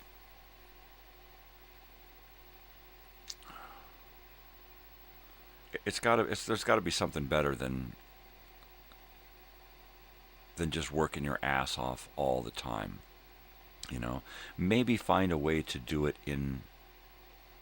either do it in shifts where you work for 5 or 6 years or whatever, and then you switch gears and you do something else and you take a break, not from working, but by switching to doing a job that doesn't require a lot of you, so that now you're able to spend more time doing what you want to do and kind of find yourself, right? And then you might decide, okay, well, now I found out that I want to do this, so you go and you switch gears again and you get a full-time job doing that for a while. And then you throw yourself into that. And then decide, all right, now I want to use everything that I've learned from these jobs, and now I want to do this. You're young. It would probably benefit you to think about some kind of either stationary or mobile residence, right? Either finding a piece of property or a house to buy, or finding a tiny home and a place to put it, or even the RV lifestyle, which is really cool. Vroom, you start, it's like, I'm sick of being here. I'm going to go live over there for a while, right? And your RV lifestyle within a certain circumference of wherever you decide to hold up and work, right? Which is really cool. But you gotta have the cojones for it. You gotta be able to deal with your mobility as your base of operations, right? Also, getting like a public storage unit, or having a storage garage with somebody somewhere, so that you've got a place to go to on a regular basis and have things that you need that you don't want to give up, but you can't carry around with you in your mobile dwelling, right? Yeah, like I've said before, I would love to go mobile again. With me, it would have to be a big, giant 40-foot Bluebird bus, a big, giant school bus that's been converted with the roof raised and big enough to hold myself, my wife, my daughter, my dogs, and my studio, and have pull a trailer that has my library in it, because I wouldn't want to go from this side of the country to the other side of the country and not be able to pull out a record or a book from my collection, right? I know everything is digital now, and I could just have all of my collections digital. It's not the same, It's just not the same. I always thought it would be great to do just that, have a mobile kind of caravan that you travel, a big motorhome that you live in, a trailer that has a workshop and a smaller vehicle parked into it, right? And then maybe a motorcycle or two on the front of the motorhome. So you've got multiple ways to go, right? Maybe the motorcycles and the other car are electric, right? Solar panels all along the top of the motorhome, plus generator, plus a fold-up wind generator for when you're stationary. I mean, literally just take it to the fucking nines and be able to go anywhere and do any... I've seen these big, giant Bluebird school buses with four-wheel drive, right? Because they're made for mountain places. The ski buses up in Mammoth were great. They were big. I always wanted one of those big fuckers, because you could literally beef it out, put some fold outs and drop outs and slide outs and stuff on it, and turn it into just the most righteous motorhome ever. RV life would be nice, but I have too much junk. See, that's my problem. My dad wants to buy a van and turn it into a tiny home. What kind of van and what size, right? Because that's important. You have to get like one of those new Sprinters, because they're big and they're tall. Or you have to get you have to just get a big, giant flatbed truck with an open cab in the back, like from the factory. And then you build on top of that from scratch, which is one of my dreams. All metal frame, metal exterior, thin wood paneling and insulation on the inside, and yeah, just go fucking nuts with it. I'd love to work on a project like that. I have actually watched hundreds of videos and captured, dozens of plans and photographs and designs and stuff of caravans, which is basically, it's a van without a motor, and it's that little wagon that you see the sheep herders have. It's got a big round roof on it, and it looks like the old school gypsy wagon, right? Pee Wee Herman's Big Adventure, he played in one of those. One of those would be really nice to build, because while you can make it in a traditional style, you can also take it different places, build a crow's nest on the outside, make it look like an old castle, make it look like the Norman Bates home on Psycho, make it look like a mansion, an old spooky mansion, make it look like a Frank Lloyd Wright home. I mean, you could do all kinds of stuff with it, and it's on the back of a vehicle. Yeah, Sprinter van. Oh, just got a package, huh? All righty. I'm waiting on packages myself. Totally. Waiting for my big Sandy and the Fly Rights to show up. Yeah, I'm holding. William Holden.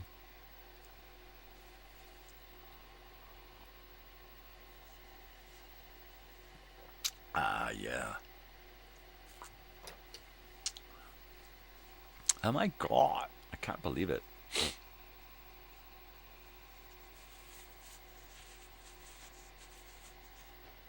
How many weeks is 180 episodes? That's a lot of weeks. 180 plus 32. So that's 112 plus 36. So that's 8. So that's 48. So almost 250. Wow. Hey, you're back. What's up, Jack? So 248 episodes. About. Because like I said, I wasn't here all of those episodes. Sometimes I was just absent. Shh. Don't tell anyone. Who's gonna know? Nobody goes back and watches every show. I mean, that would just be ridiculous. But yeah, I'm gonna figure out a way to make all of these 3 seasons private, so that you have to be a subscriber to watch them. And then I'm gonna start my new season of stuff, and hopefully have more going on.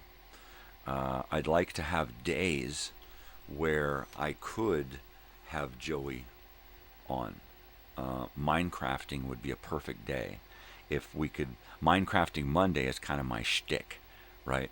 So if we could get you in on a Monday and have you playing, I don't know, you probably work Mondays, but that would be neat to have you in on a day when I could have you on a show where we could talk either while doing something or watching something or listening to something. I don't know. Oh, new preamp. Right on. That's cool. Bitchin'. Yeah, I love talking old tech, you know. Turntables and 8-tracks and oh. Yeah, hi-fi, baby. That's where it's at. Quadrophonic sound, man. It's the great shit. You work on Monday. Of course you work on Mondays. Yeah. Well, you know, maybe you can just say, all right, well, I got a Minecrafting break that I gotta take a break at such and such a time because it's on my schedule. It's in my contract. You're off Thursday through Saturday. Yeah, that's what Natalie said. Thursday through Saturday. Thursday through Saturday. Well, I could get you on a Thursday or a Friday, and we could do something. Now, Friday night, I do my nighttime nonsense and nostalgia show, and that's the live radio show where I just play music and old radio commercials and news and stuff. So that's one of those shows where I really need to sit down and gather together a whole lot more new music and a bunch of more commercials and news. News, most importantly, is finding old radio news that I can squeeze in to the broadcast every week. That's hard to do. So what I might start doing is finding out some news from back in a specific year on a specific date and do a short, news broadcast, retro style, and give you the news from a specific this day and yada, yada, yada. This day, January 3rd, 1984. And then give you the news of what happened on that day. Because that's easy enough to find. Internet resources, I could dig that up, write a little copy in 15 minutes, and bada bing bang boom. So, and of course, one of my goals is to, after every show, set aside time to prep the next show so that I have no work to do for the next show, right? Until the next show happens. And then I sit down, I turn everything on, I line up everything that I've prepared for that show. I do the show, and then I prepare for the next show. So that's what I intend to do through all of my live stuff, including the morning stuff. I'm so glad I got the new preamp. The one I'm currently using is cheap and doesn't do my setup justice. Yeah, baby. And is that the Sony that you got? Is that the one you're talking about? Because the Sony stereo receiver that I have, or are we talking about something that is before that, right? After the turntable, before the stereo? I do believe. I'm going to wait for an answer.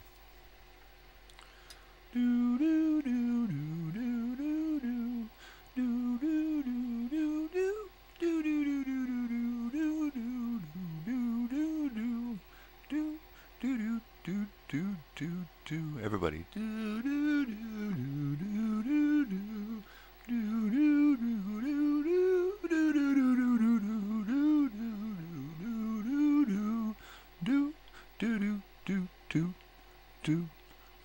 Boom, boom.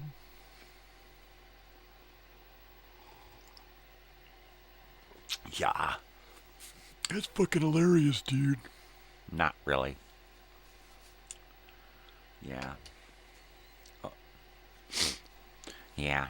That's what I've found most inviting about being here and being in social media is finding like-minded individuals to communicate with. I think that's the most fun part about social media, and for me, YouTube is a form of social media, right? Because I'm just here being social. Ah, that receiver's in your room. Okay, so you do have two setups.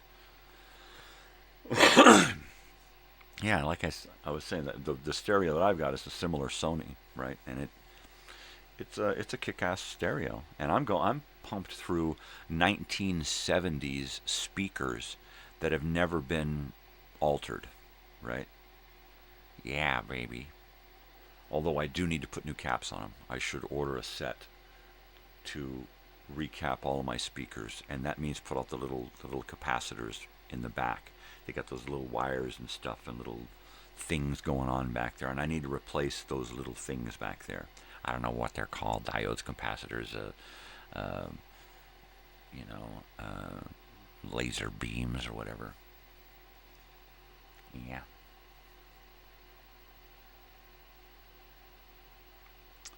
I didn't have one, so you bought a cheap one. That's what you get for buying a cheap one. Yeah, I always have to make that decision.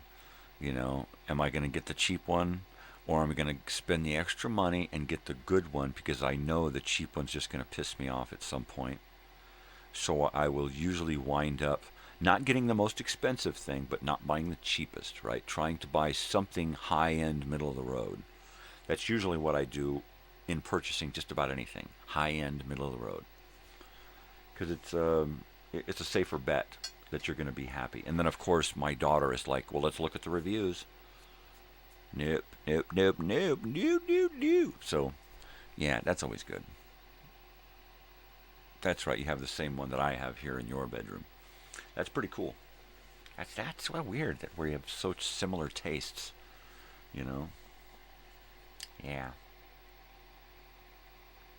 Yeah, to get you over to spend more time to sit and look through music, you know.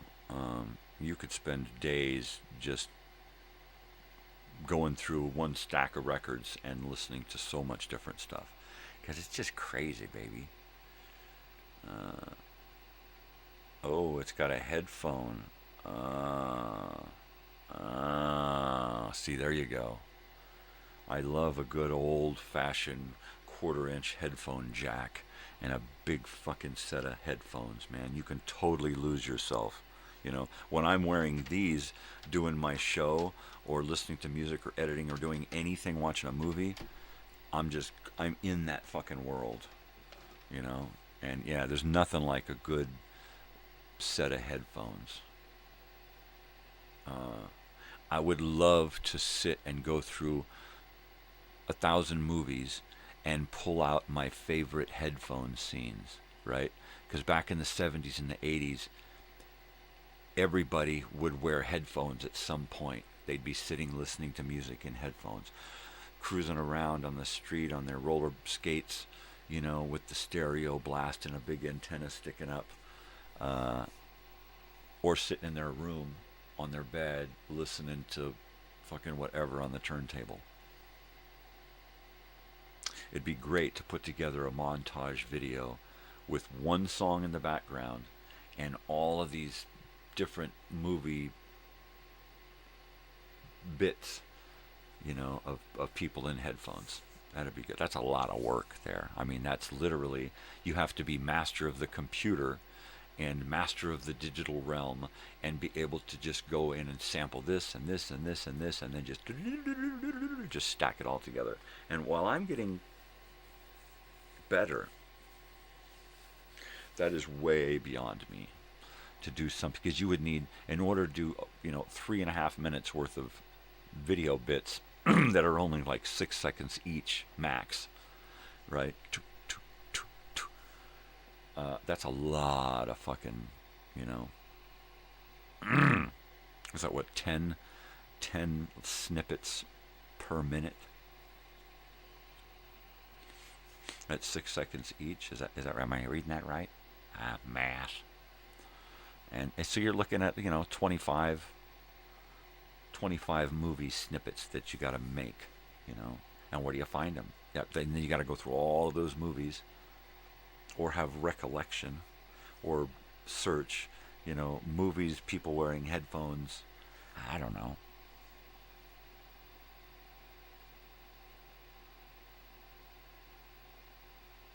Yeah, you wouldn't have to worry about old westerns. Shut up. I love old westerns, man. The Duke. The Duke. He likes to be called the Duke, but his name's John Wayne. Call him the Duke. Okay. Hello, the Duke. Not the Duke. Call him... Ah, jeez, you blew it. Yeah. The Duke. Call me the Duke. Yeah, Pilgrim. I don't think he ever said Pilgrim. Oh, yeah, lousy Pilgrims. Yeah. Is Carl still there? Oh, yo, Governor. Yeah. I don't think I got a response last time that Carl was here about what kind of music that he listens to. I guess I should have hit him up as soon as he was there, because then I might have gotten something. I don't know. He could be 6 years old.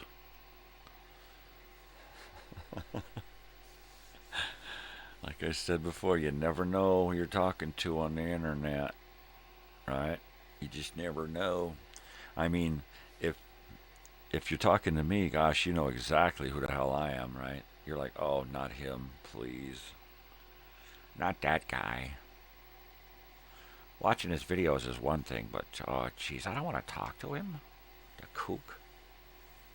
I don't know, man. He creeps me out. I probably do creep a lot of people out, right?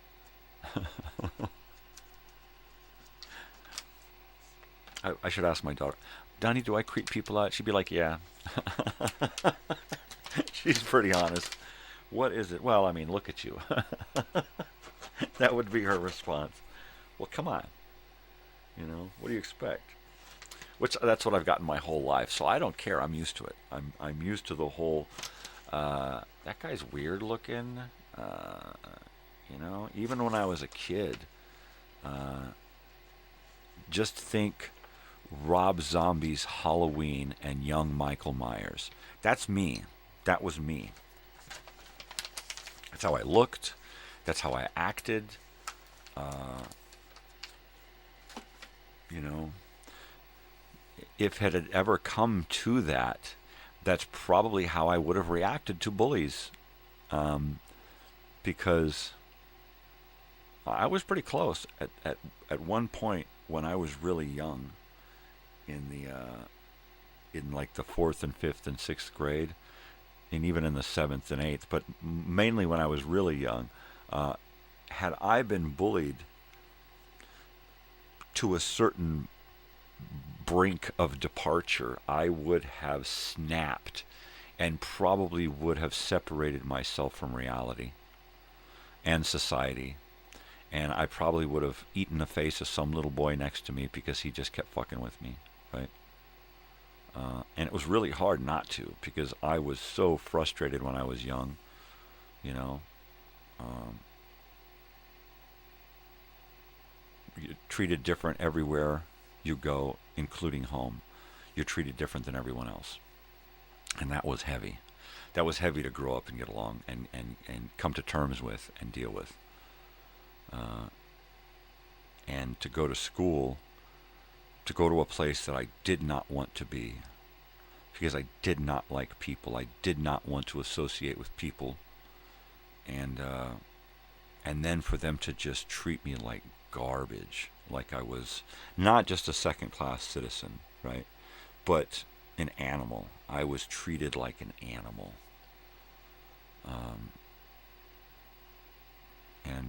Had it gotten to I don't know, any worse, and I would have gone all Michael Myers up in that place. You know, there were a couple of schools that I went to that were just horrible. The kids, everybody. Yeah, see, you got the same thing. People used to say that you're scary looking, right? I used to get Charles Manson. That was me. They used to call me Charles Manson. And I'm like a kid. I'm a little kid, right? I have no facial hair. I look nothing like an adult. I look like a little girl, actually, right? Long blonde hair, very light complexion, very soft features. And I used to get called Michael Myers or Ozzy. When I put on a bunch of weight, I got the nickname Ozzy. Mainly because I had a hat that I wore that said Ozzy across the front of it. You know, Ozzy Osbourne, Black Sabbath, Sweetleaf, Iron Man, whatever. But I used to get a lot, you know. And then when I got into 8th, 9th, 10th grade,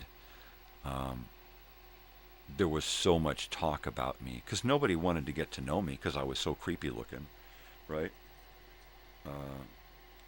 Kind of feminine, but creepy looking, right? Because I had long hair, and then when I got tall and skinny in like the 9th grade, I got pretty again, and I was like man pretty for a while, and I was less creepy, yet I still got people saying that I was a devil worshiper, that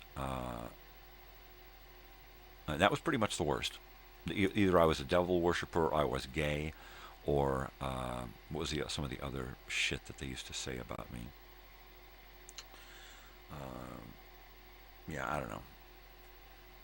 I can't think of anything, but it was weird, you know. And I would just go with it. I would just agree. Yeah, I'm this or I'm that or whatever. You know, what the fuck? What did I care? If you call me a Hessian or a metalhead, you know, or a punk. You know, and they call me a punk, so I'd, you know, cut all my long hair off and spike it and be a fucking punk. You know, sure, I'll be that for a while. I went through so many phases. So many phases. I embraced that questionability that I put into people, that sense of not knowing, that little bit of fear. You know, I just went with it. I used it. I still use it to this day. If I realize that somebody has no clue who I am or what I'm about, that I can use that to my advantage because of the way I look. The last time I did that was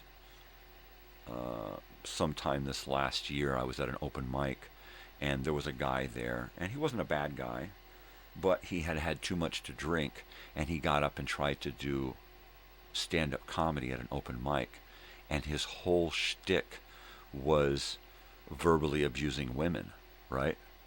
And I'm just not into that. I was never into that. I was never one of those guys that would sit around and talk shit on women at work, kind of thing. So I was, and there was a lot of women and children in the audience, and I was completely offended, as were a lot of women and children in the audience.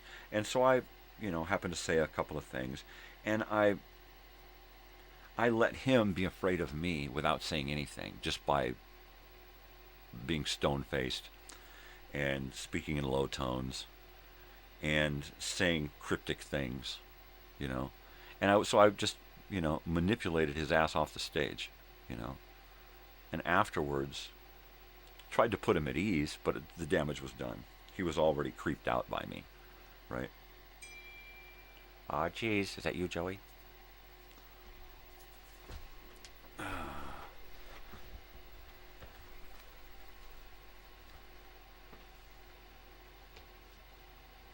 Yeah. Is it your package? Oh, it's your preamp, right? Ah, there we go.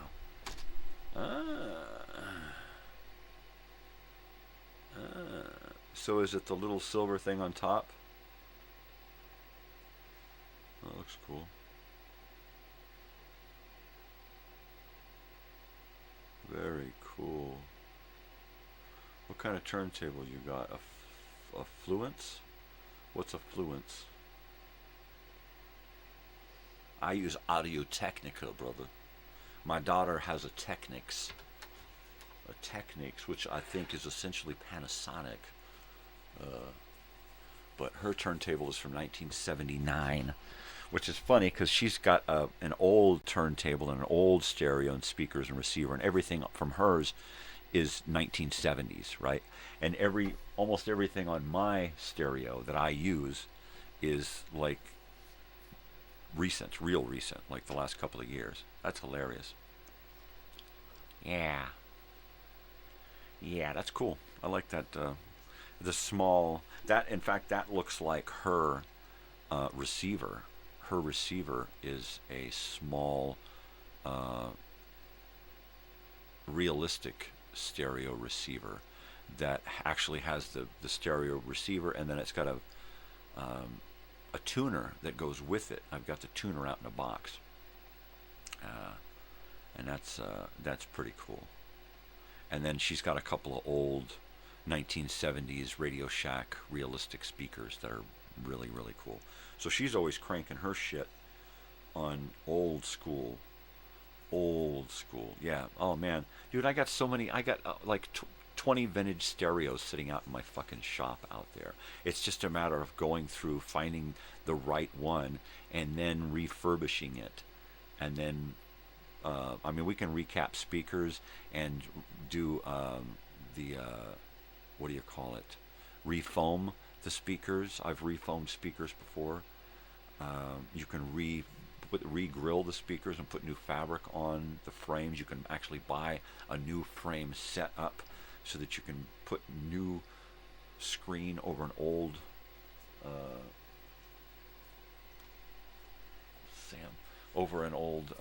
speaker cabinet. You can also buy, that's great because you and your father should look into this. You can buy a kit to build your own speaker cabinets, right? And it's all the plans and materials that you need to build a speaker cabinet to your specification. You just pick out the one that you want, the configuration you want, and they send you all of the parts, and you can build the cabinet and foam it and put the speakers in and solder everything together, and that's really cool. You have a turntable from the 70s.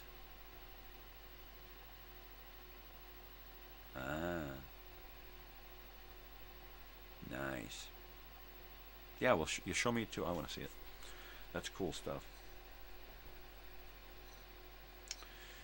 Yeah, vintage is the way to go because it lasts. It's it's proven that it lasts because we're still using it today, right? My daughter's stereo, I bought her a new belt and a new cartridge, and that was it. Boom. She's got a new stereo. That was all it took. Or was hers a direct drive? I don't know. Yeah. I've got, I literally have a stack of turntables, a stack of receivers, 8-track players, cassette players, boom boxes. I've got those stereos where it's all in one. I've got one or a couple that have the turntable, an 8-track player, a cassette player, AM/FM stereo, all in one unit, right? Those are fucking awesome. And that's really cool, old school. 70s turntables from Japan. Totally. I think I've got some made in Japan electronics out there. Totally. Totally. Oh my God.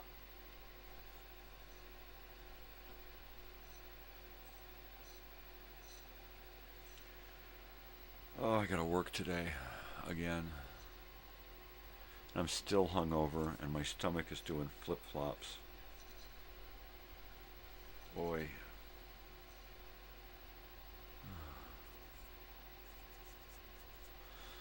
Yeah, oh, you saw a picture of it? Right on. Totally. Yeah, it's very cool. The fact that she wanted it and that she uses it and she buys records regularly, it's that, that shows that she really likes it. She's interested in music, and she's a collector. She's a collector who enjoys what she collects. She doesn't just buy it and put it on a shelf. She buys it and pulls it out and regularly enjoys it, and that's awesome. Because I know a lot of people who buy shit and they just never use it. I can listen to it digitally, and they never pull it out of the sleeve. They, it's in pristine condition, hiding away somewhere. It's like, fuck that, man. All of my shit's chewed up and dog-eared and played, and it's got little dings and dents. And I remember when this happened. I mean, it's like it's like a whole calendar. It's a memory box. It's more than just music in a sleeve, Yeah. You get to test out the preamp. Crank it up, man. Crank it up. Yeah, I don't know. I think I might actually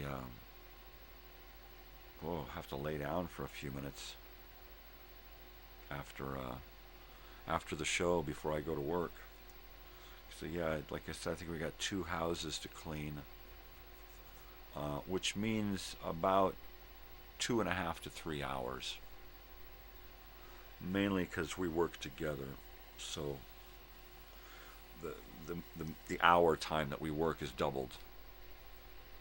We're out of place for an hour. Well, that's 2 hours between the two of us. That's a lot of work.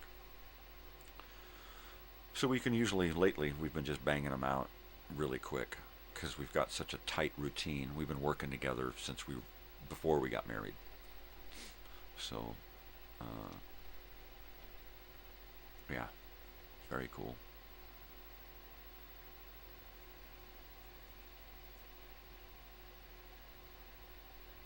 She's got 87 records. All right. 87 records. That's pretty cool. That's very cool. I wouldn't begin to know how many I have. I'm going to say I've got at least, I don't know, 1,000 here. Right? Maybe.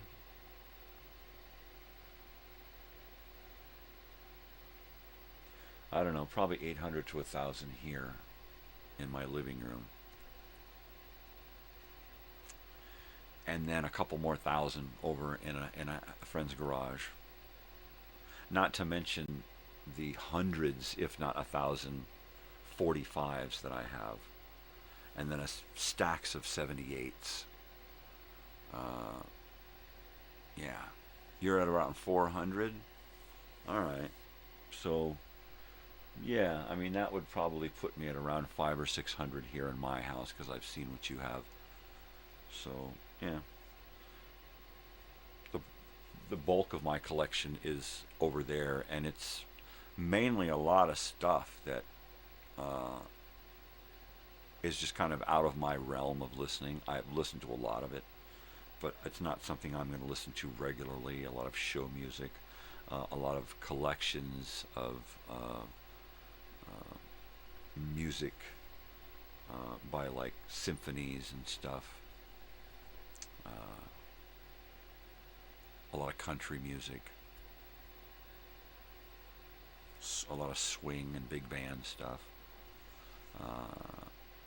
Yeah, and a lot of box sets of those kinds of music. You know, like 3 or 4, 8 fucking Glenn Miller box sets. You know, that kind of shit. The Dorsey Brothers and Judy Garland and all kinds of shit. Just shit that, you know, I've heard a lot of because growing up around music, I've just heard everything. But nothing I want to keep around the house. I mean, I've got enough of it around the house. I've got swing, I've got big band, I've got jazz, I've got stuff around the house. Enough of it for me to enjoy. I don't need to have every single one of my records in the same room. It would be nice to have a library, a house with a library, and have all of my music and video and books and stuff in one room, right? That would be great, mainly for ease of access.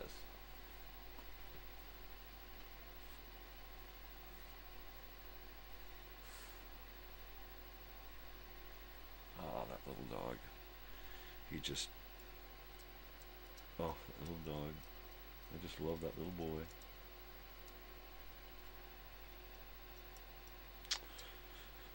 Yeah, big library.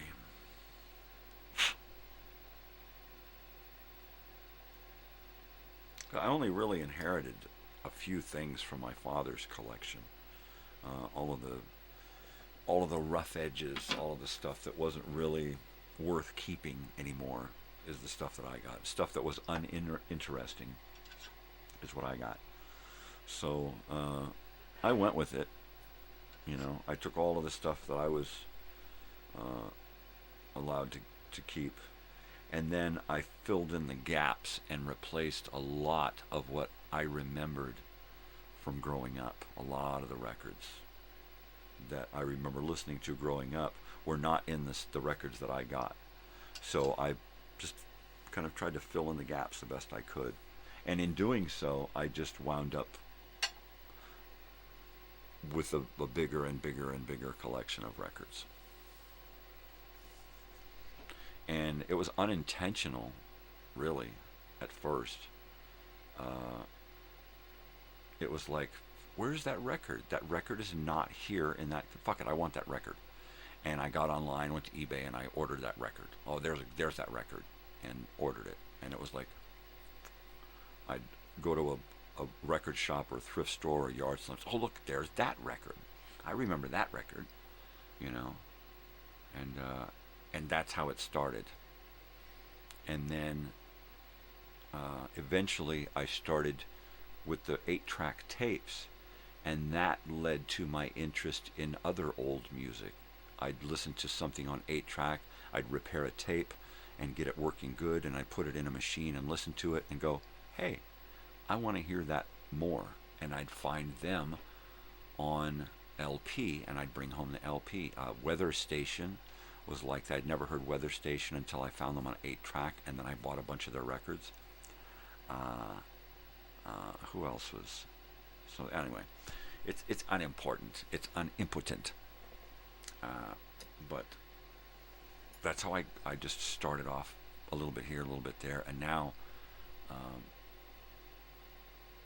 I'm just crazy with fucking records. And I got most of them. A huge chunk of my bulk of my collection came to me in a deal I made with somebody who had in the 80s owned a record store, and then for the last 10 or 20 years had just been pulling them out on occasion to go to swap meets and yard sales and stuff like that.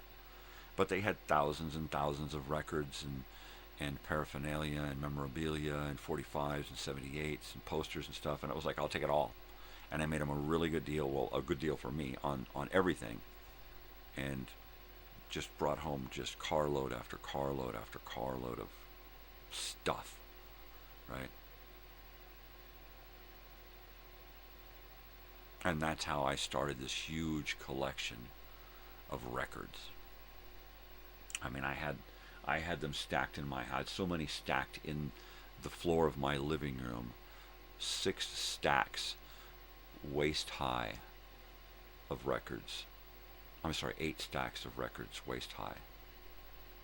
In my I thought my floor was going to cave in, and by all rights it should have. It was too much weight. I had to then move it over to a garage where I could manage it. And for months and months and months, I'd go over there, and every time I'd go through the records, I would come home with a stack of records that I had no idea were in there or even existed. And I put together, out of all of those records, I put together a huge stack of unopened records, unopened, sealed records. Crazy. And now that stack of unopened records,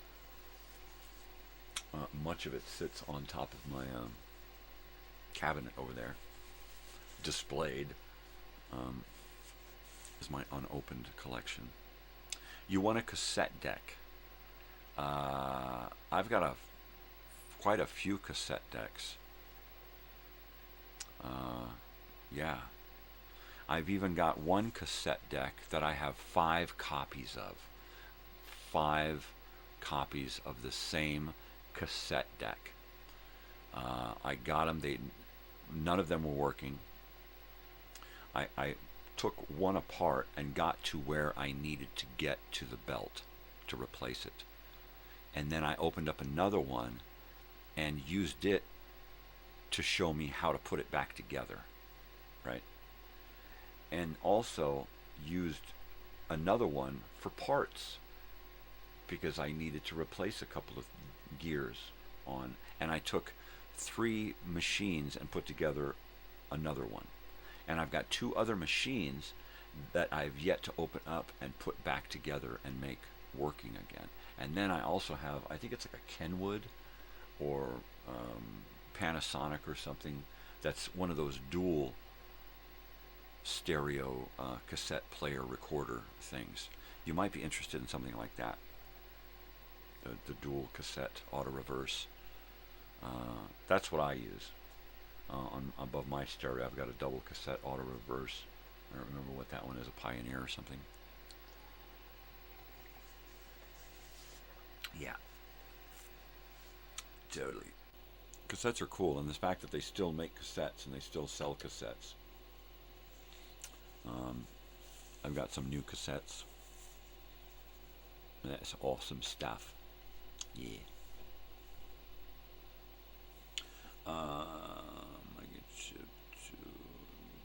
Oh yeah, okay. Yeah, she knows all of that. Unless you want to send it as a surprise, then hit me up and I'll send it to you in a text. I have to find it because if you're sending a record, then it has to go to our box, but it has to go to the post office address first, and then it has to go to our unit. And then that way, if it comes USPS, there's no problem. But if it comes FedEx, they'll know to drop it off at this building, and then within the building it'll get delivered to where it needs to go. If it goes FedEx or UPS or something like that, it can sometimes come here, but they don't always deliver here because they're afraid that we've heard that thing, well, the tenant no longer lives at that address. And it's like, bullshit. So I'll have to send you the P.O. box. You should be able to send it to the P.O. box if you're sending it regular mail, sending it media mail, just putting it in one of those big flat boxes. And then send it media mail because it's cheap. And then it should be able to just go right to the P.O. box. But yeah, I'll shoot that to you. I'll shoot you the P.O. box now, because that's, if you're going to send it through the mail, then that should be the easiest way to do it.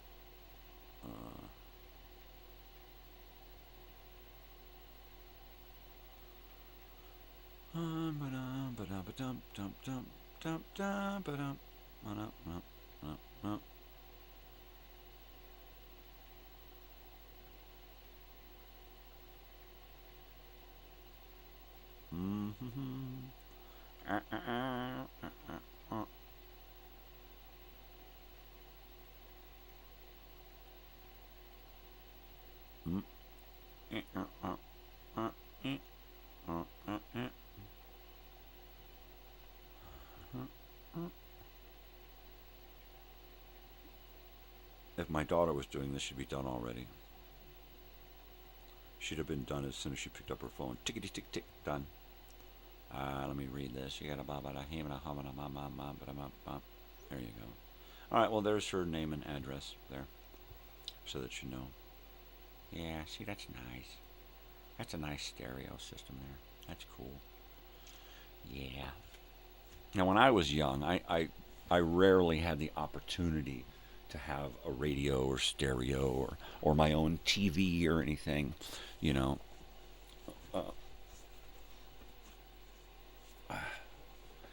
USPS, yeah, USPS is the best way to go, because it'll go, you know, from your post office to my P.O. box, my post office, and it's just easier that way. I usually have to use the post office address plus my unit number when I have no idea how they're going to ship it, and they don't always tell you how they're going to ship something when you buy something.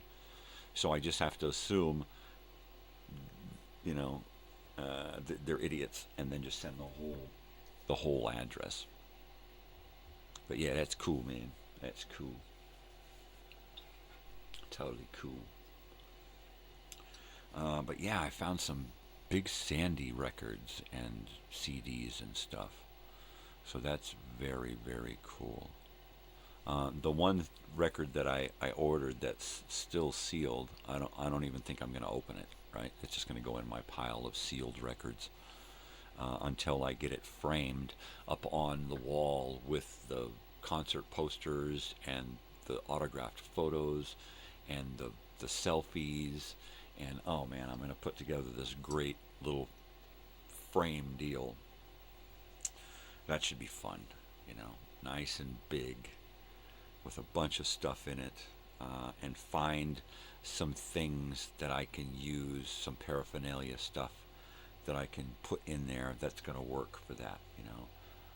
Like I said, the little pins, the little enamel pins of the guitars and the stand-up bass and the slide guitar and the drums, the little you know, drum kit.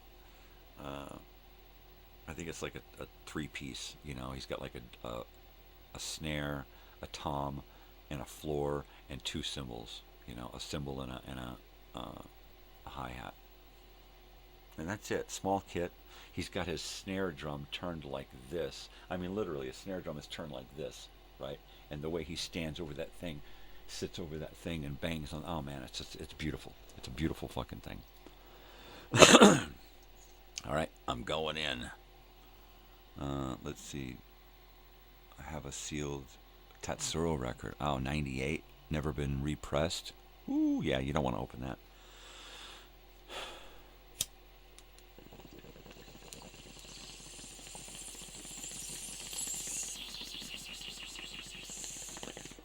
Yeah, this Big Sandy record is from 1990, and it's an original pressing, and it's never been repressed.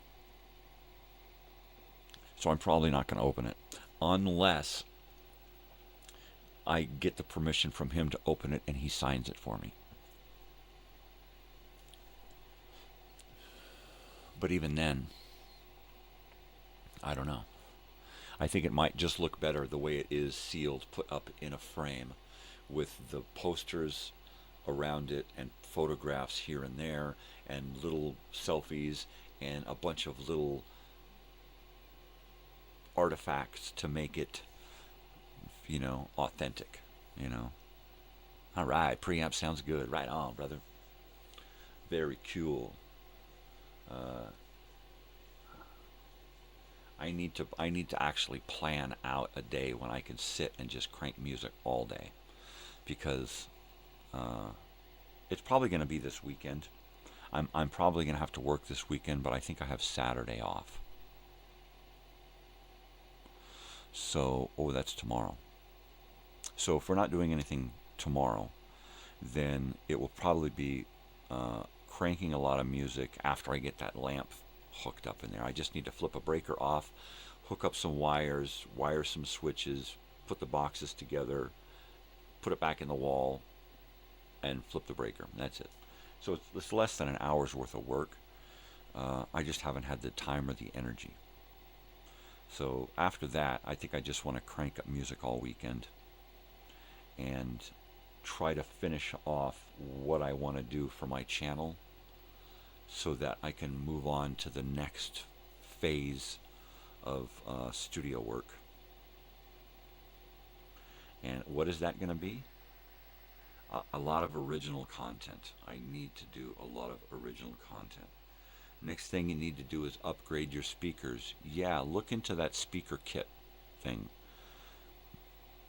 because that versus the price of speakers, I think the price is a little bit lower, but you get the satisfaction of choosing how you want your speakers to be configured, and you get to build it yourself. It's a project, right? And most of the stuff, I believe, comes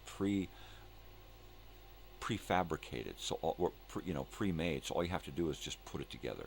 You get all the pieces, just a puzzle. You put it together.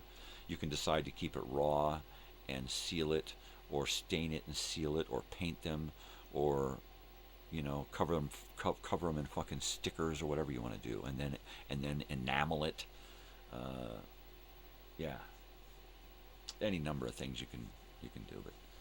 But speakers, I need to do new speakers too. I've just got so many old speaker cabinets around that if one of my speaker cabinets have one side fail, then I just swap out the speakers to another set. I've got 3 pairs of speakers sitting over here, and I only use one pair.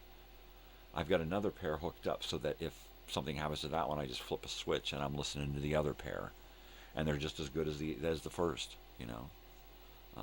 I can listen to both of them together, but it's just too much. I don't need that. Yeah. I used to have it to where I could plug in a thing here, and that wire would go all the way outside into the backyard to my outside of my outbuilding where the laundry and storage is, and 2 speakers I could hang out there and have my stereo in here cranking music out there, right? That's totally cool. I would love to spend the spring going through my entire yard and laying down paving stones and some fake lawn and some plants and some furniture and barbecue and redo the upper part of my fence and just do a whole bunch of that shit, because it would just be so inviting out there, right? To have that other place, that other living room to go to. That would be so cool. I'll never get to do it. That's just too much work. Maybe with my wife's help we can bang it out in a few weekends, but that's a lot of work, right? And I would literally have to have so much drive to do it. I ain't got much of that lately. I don't know, though. After I stop with the smoking, it might be different. Probably will be. Let's see. Alright. So those little speakers there, that's it? Those little speakers?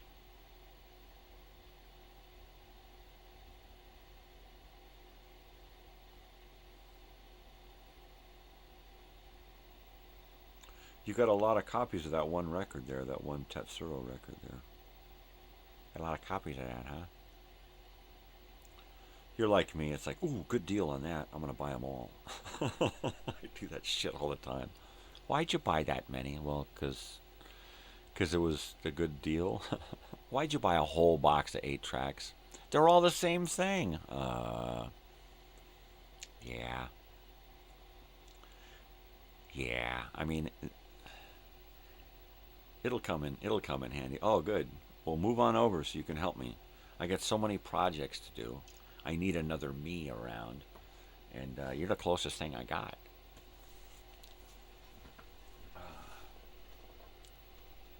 Short of, my daughter, which is the other me, the other half me.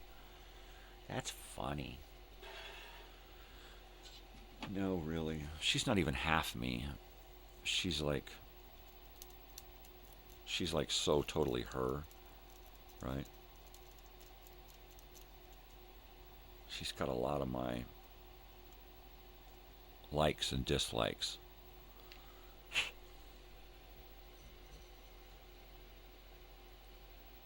But yeah, she's her own kid. Totally. Oh yeah? Alright.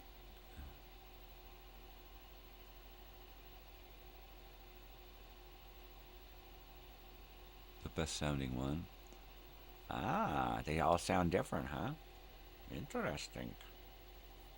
Interesting, yeah. That is true, though. Each pressing is just a hair different, just slightly different. Just a little bit different, because it cools and comes off different. I mean, it's all very, very different. Totally. Yeah, baby. Wow, it's just about 7 o'clock. I have 1 hour left on this last show of season 3. It's it. It's all she wrote. I think the decision is that as soon as I feel comfortable being back on camera again, I'm going to come back and do this morning's show live with Grateful Dead music and no speaking from me until my gums heal and I get into some dentures and I can feel comfortable talking even if I'm clenching my jaw and talking through my teeth. I think I can still get something done and keep this live thing going. And, I try to tout this as being the realest reality show out there. So it would be unreal if I were to hide my reality from my own show. So I'm coming back, baby. And then we'll see how it works.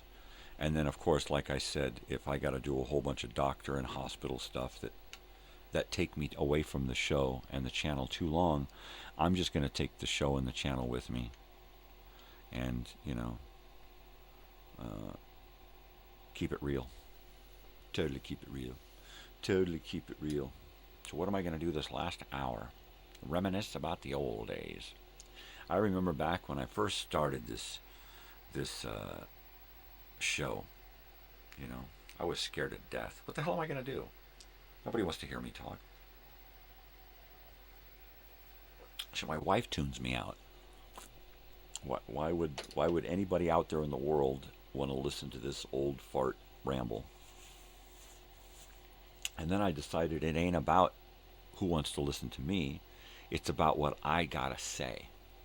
And that was it. That was when it clicked. And then when I figured out I could just take what I was thinking on the inside and just externalize it. So those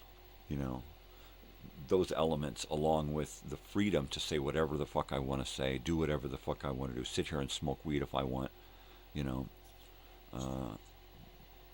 that completely made the difference, oh, okay, cool. Totally cool. Yeah, it's, yeah, baby. I totally get it. Yeah. It's some cool jams. It is some cool jams. It's always out because, it's like, what am I going to listen to? And then it's like, okay, well, listen to one of these, and some of this, and some of that, and some of this. But it's like in the go-to pile. And I really need to reorganize in here.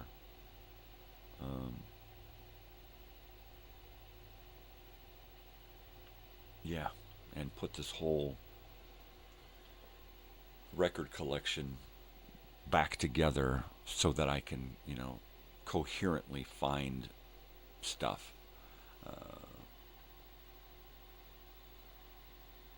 You like to listen to people ramble, right? Boy, can I ramble. I'm a rambling man.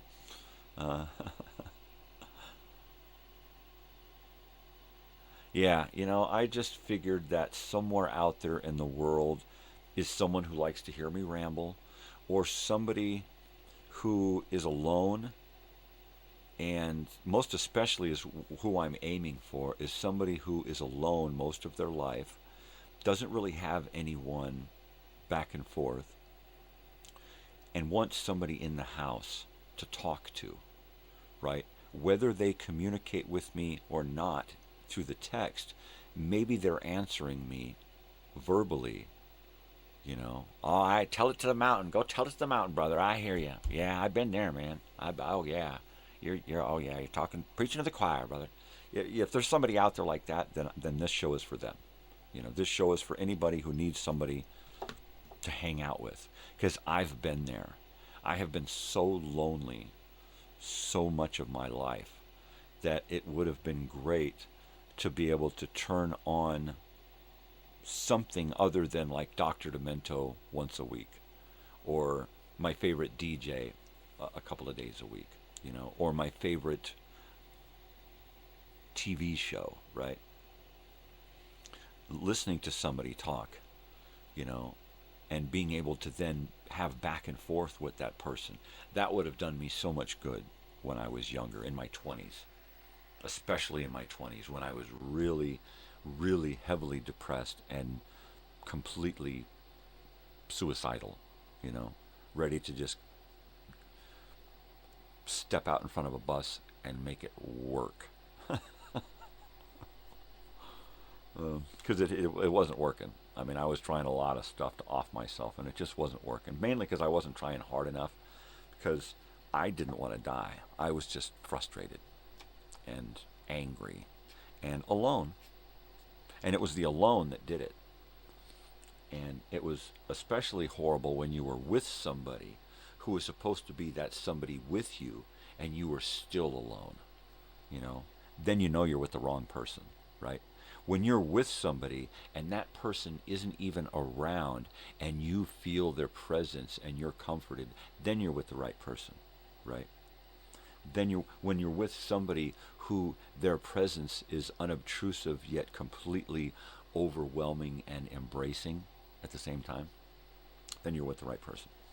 When you're with that person who frustrates you, even when they're not there, then you're with the wrong person. We were cleaning a house the other day, and every time I went out to my car into the trash can, I overheard a conversation a lady was having 2 houses away in her yard on her phone, talking to her boyfriend Ryan, and how Ryan mistreats her and doesn't listen to her and is condescending and doesn't take her seriously, and all these other issues. And she kept naming all of these things that he was doing or not doing in their relationship.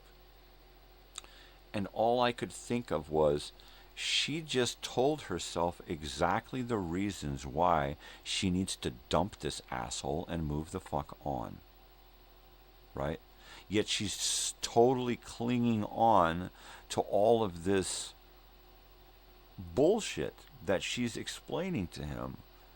And it's like, how can people get so wrapped up in their own wants and desires and their emotions that they cannot see past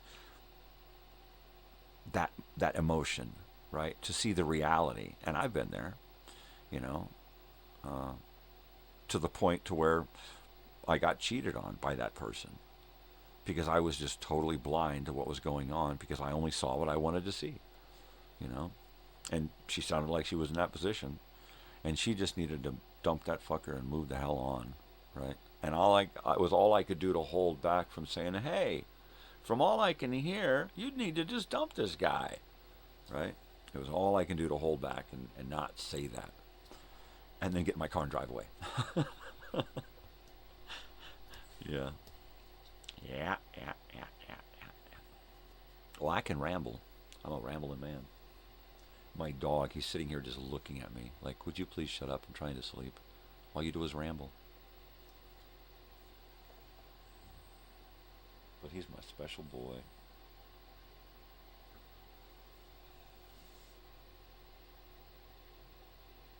Yeah. I love me some dogs. I love me some animals. I told my wife I'd love to get a raccoon. Every time I see another raccoon video, a domesticated raccoon video, I want a raccoon. Right? The only thing is that in the middle of the night, that little son of a bitch should be up roaming around the house, you know, rummaging through shit. And how do you, you know, I guess you'd have to change his hours. And if he's domesticated, then he's going to be awake during the day with the other animals, you know, or sleeping with them. Probably have to take on their schedule, you know, but a domesticated raccoon. I don't know where you're allowed to have those, or whether you have to be somebody who's like taking care of injured or abandoned, you know, or whatever. I wouldn't be able to give them up, right? It's not like I could take care of it until it's healed and then release it back into the wild kind of thing. I couldn't do that. No, I'm a lifer. For the longest time, I sign on with an animal and I'm there until they're gone, right? However that works. But that's just the way it is. I don't believe in rehoming. I don't believe in, you know, the only time an animal should be rehomed is when their human passes away, or they are physically or mentally unable to care for that animal any longer. Then that animal needs to go to the next best human in line, right? Sometimes there's nobody, you know, there's just nobody. Like my father passed away and we got 2 of his dogs, and I was first in line to take 2 of his dogs, right? Because I knew that, first of all, they'd be great dogs, right?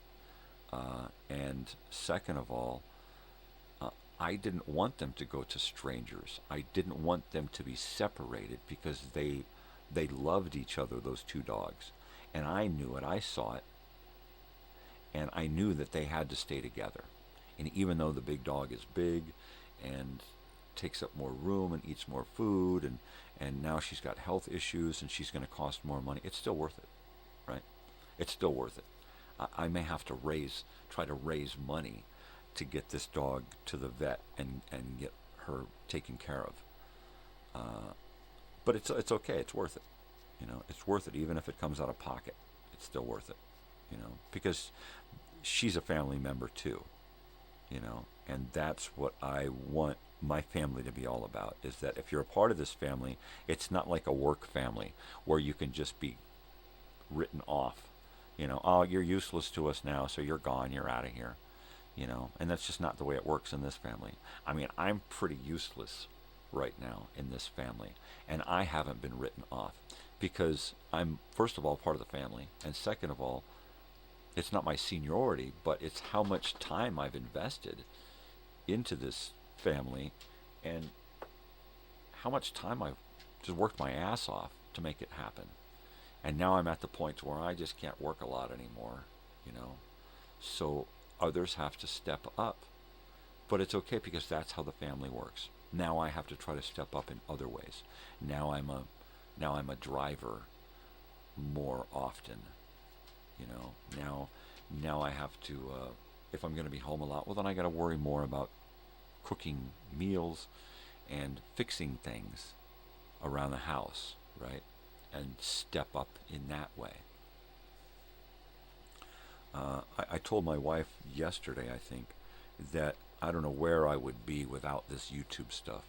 Where would I be today if I hadn't started this YouTube stuff? I'd probably still be in a dark depression over that asshole that was here that fucked me over, right? I'd probably still be in a hole about it. And while I am, to some extent, it's not the dark place that I would have allowed myself to go had I not, the week after that bullshit happened, just start my live shit, you know? And I had no idea what I was going to do. All I thought of was have an empty room and a chair and a cup of tea. And that was it, and that's how I started. And, you know, I don't know where or what I'd be doing, right? Probably making a lot more original content, because that's where I started.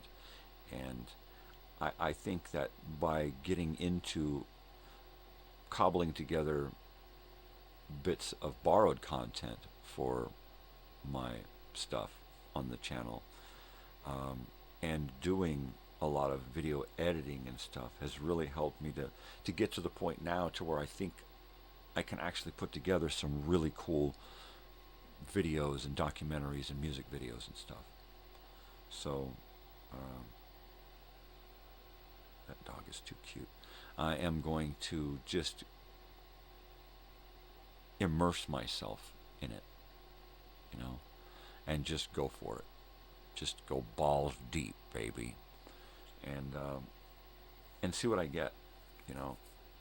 I'm gonna pick specific projects and then book them into the calendar, give them a couple of days a week where I can work on them, and figure out schedules to get shit done, so that my channel starts to produce, every month starts to produce more and more original content. Either original content of the present or original content of the past, but original content nonetheless. Is that a thing? Nonetheless? Less than none. I'm going in.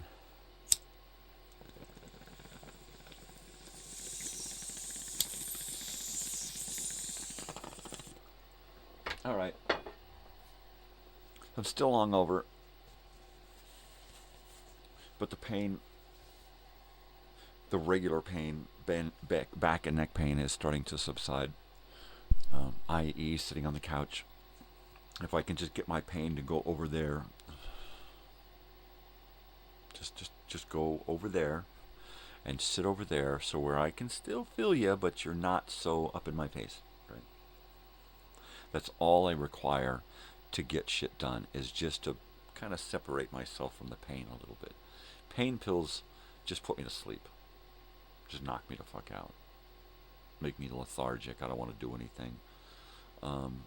Pot, I still feel the pain. I just don't care so much. I'm just kind of removed from it. It's like, okay, the pain is still there, but I can relax. And it's not so in my face. And because I can relax, I can get the pain to ease up a little bit. And that's just enough that I can get shit done. Whether I'm working, or here on the computer, or doing stuff around the house, or just making dinner, you know. Anything. Let me do something, pain, please.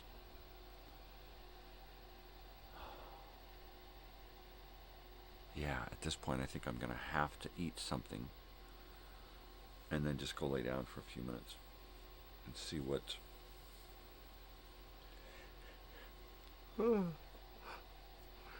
the little woman wants to do.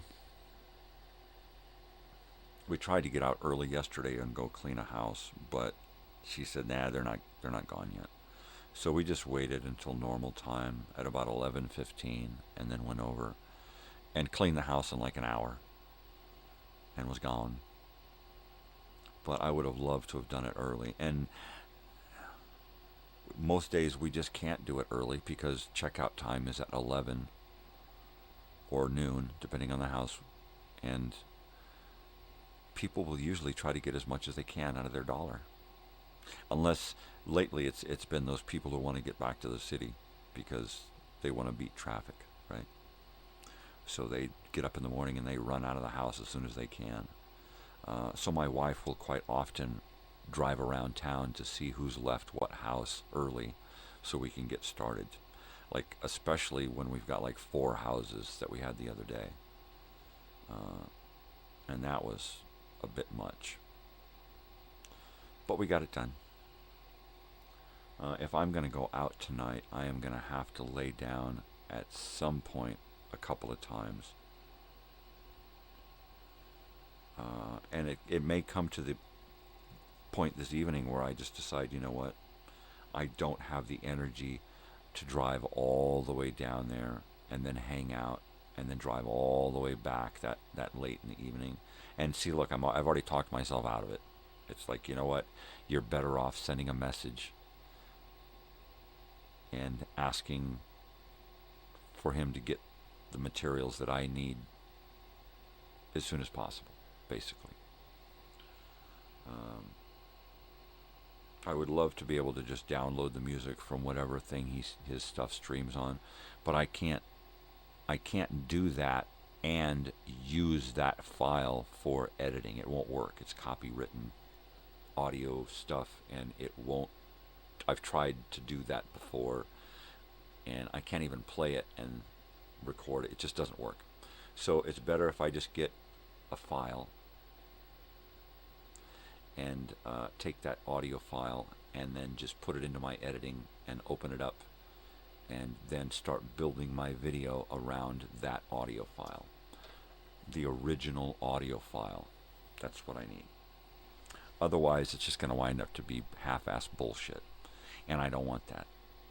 So I have a few things I can do with some elements that we created, and I'm going to try to put together as many elements as I can from what I have, and then stack those in my editing bay, and then say, okay, look, I've got this many seconds of stuff. I need a whole bunch more, you know. So give me these shots. Give me these shots, give me these photos.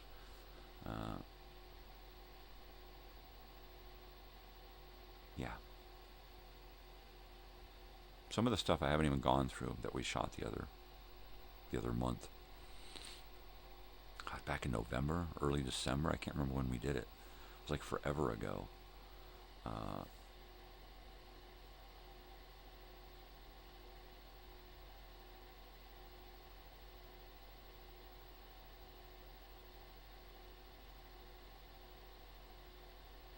Yeah.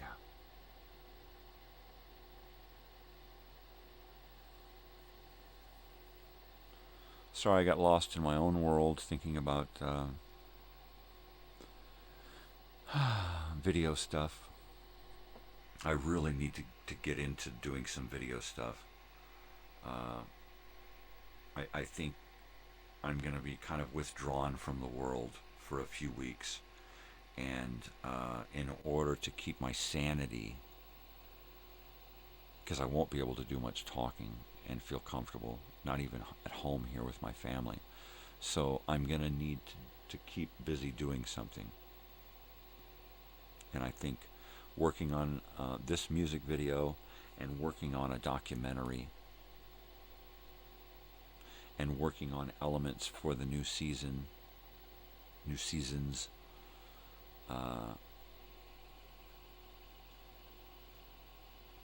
Yeah, I need to come up with graphics that have schedules on them so that when I put up a graphic to say, check out my show, it already says what time, what day, and that kind of thing. I need to create commercials. I need to create fun video stuff. I just need to make things, you know. And I think what I'll do is maybe each week for the Nighttime Nonsense and Nostalgia show, create copy for a news thing, and then go to a news, and then rather than use old news broadcasts, have a news segment where halfway through the show we do the news, and I actually read the news from a specific date in history. Pick a date that had a lot of shit going on, and then put together the copy for that, and then just do a live news broadcast.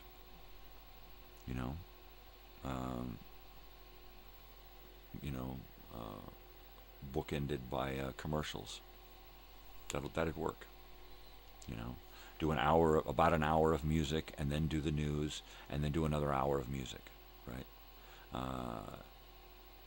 While the video time machine did spawn from this show, it's not going to go back. It's going to be its own thing now, and I'm going to use the video time machine 2 or 3 times a month, and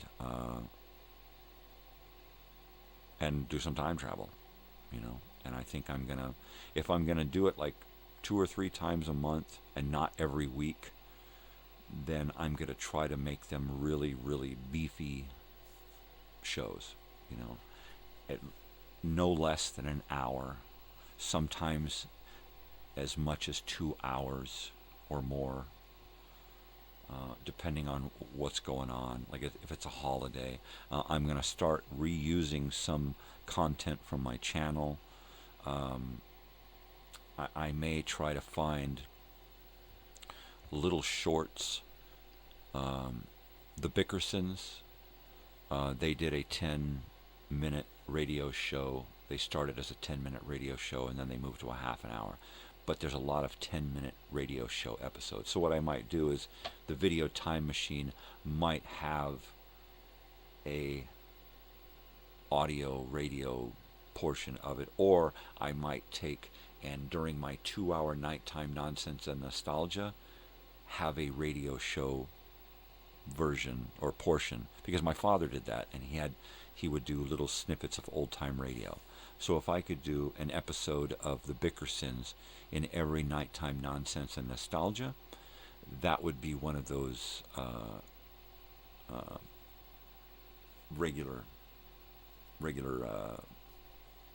regularly scheduled elements. Just like in the video time machine, there's always a Felix the Cat cartoon, right?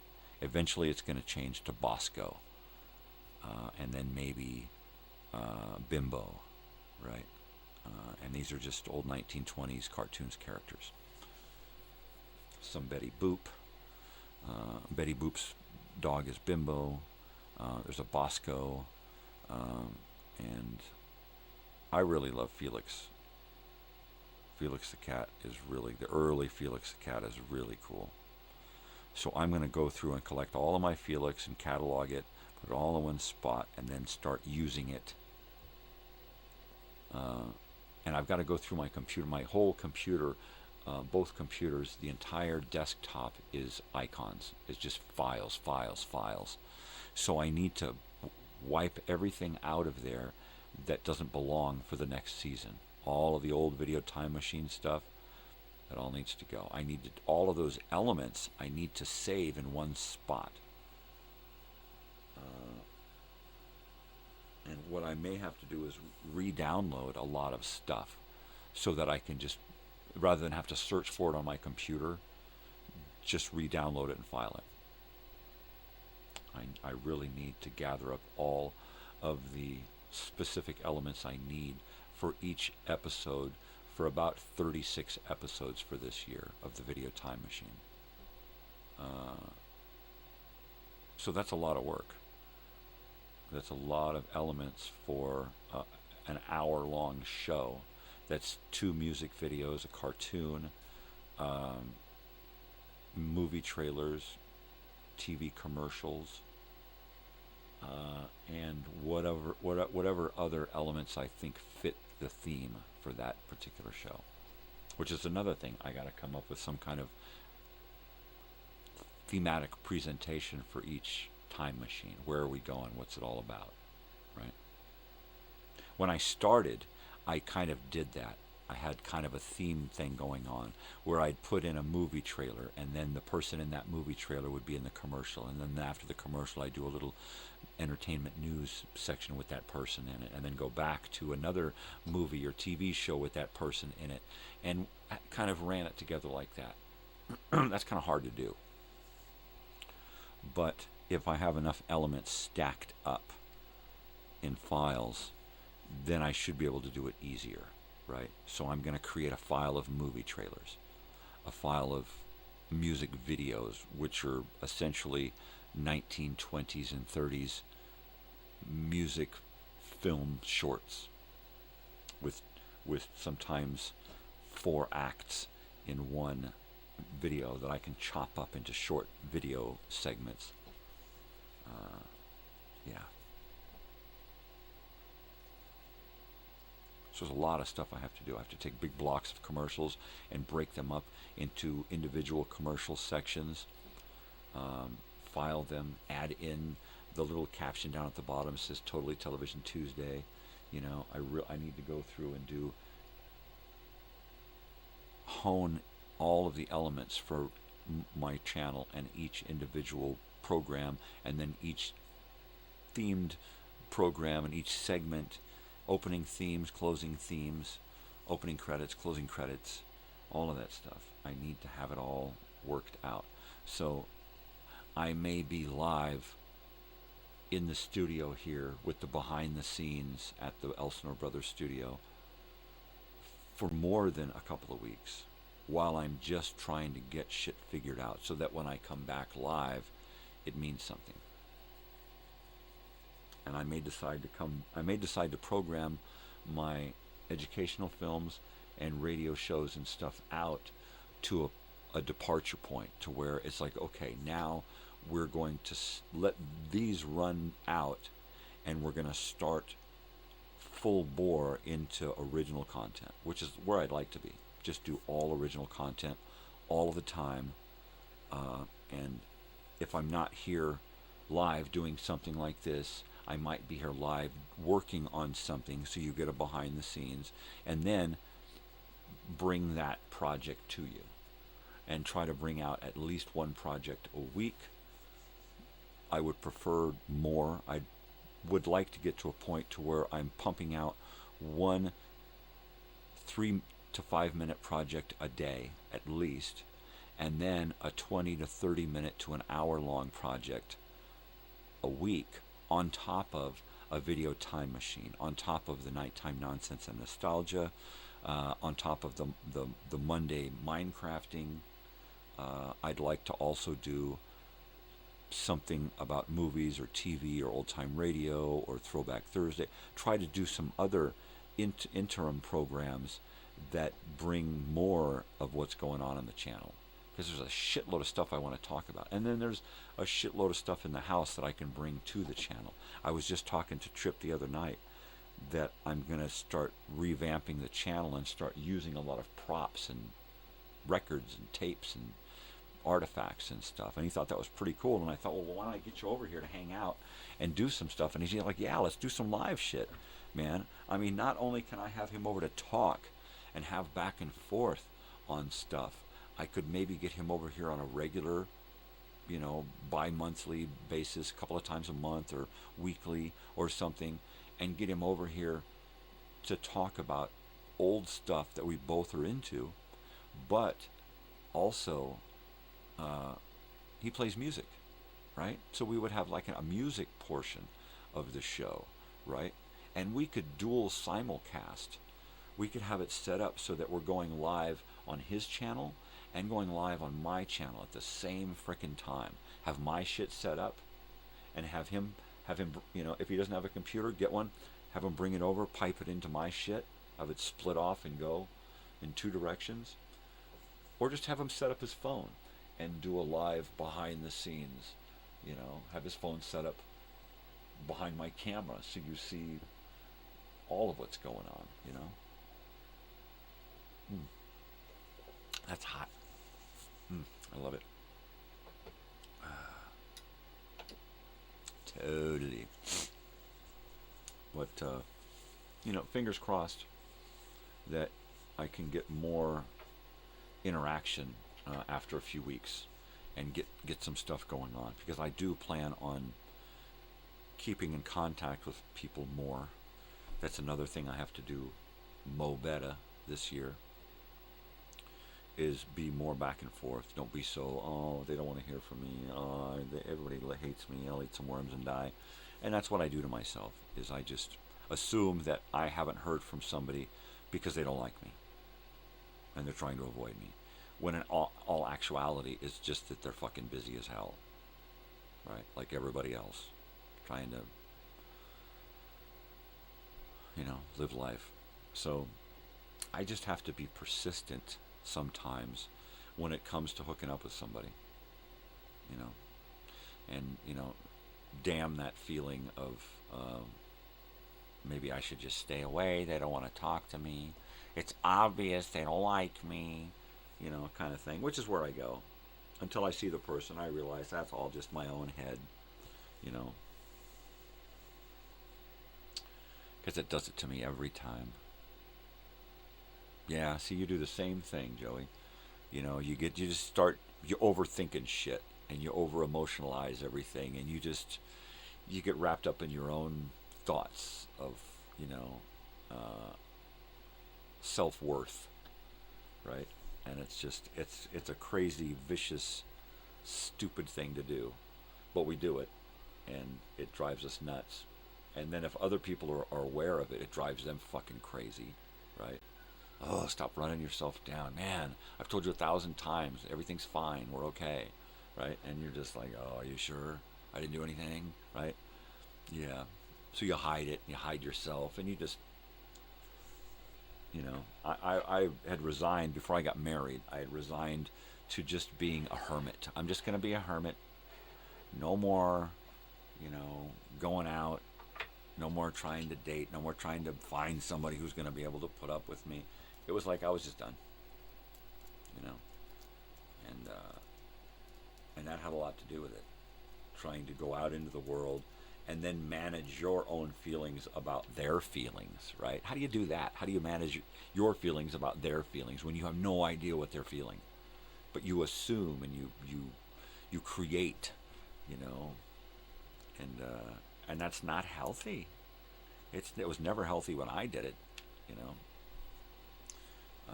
I still do it, and I still fucking do it, and that's unhealthy.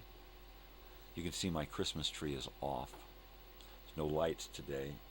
It is its last day. That Christmas tree. It's coming down. It's coming down today. If we can help it, it's going to get boxed up for next year. There you go. And the chicken moves on to another holiday. I think the next holiday coming up for the old chicken there is going to be Valentine's Day. The Valentine's Day chicken. So I might be around. The chicken actually might be around for Valentine's Day.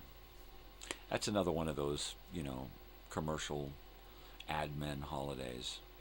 How are we going to sell all this shit? Let's come up with a day that's special, and now they've got a holiday for everything. You can look on what day is this? Well, this is hot dog. This is National Dick Suck Day. Who the fuck knows what national day it is? There's always a fucking day, right? There's a day for everything. Wear your shoes backwards day. It's probably a thing. There's probably a thing. So I don't know. And I apologize to all of those people out there who don't like to suck dick. Sorry. I apologize. I don't want to offend anyone. Whatever. Who cares? Who cares?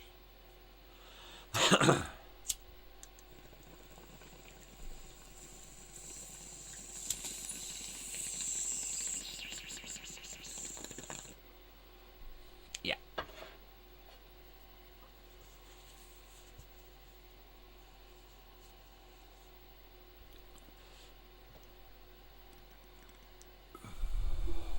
I think we all do that with new friends. We overthink the relationship at first. What are they thinking about me? That's always the first thing, is do they like me? What are they thinking about me? And I it was worse for me, of course, because of depression. If I thought that somebody didn't like me, I'd be crushed, you know. I'd be crushed to the point to where I'd cop an attitude with that person. Like, how come you don't fucking like me? What's your fucking problem, right? I'm a nice fucking guy, asshole. The fuck you know? Like, okay, that's why. There you go. You're a fucking jerk. Fuck you too. No, I was never like that. I would just get depressed. You know, I would just turn off. I would just avoid that person. I would, you know, be real quiet around that person and just assume that that person just didn't like me, whether they did or not. I wouldn't take the time to find out. I spent more time thinking about others' feelings toward me than actually interacting with them and finding out what was really going on.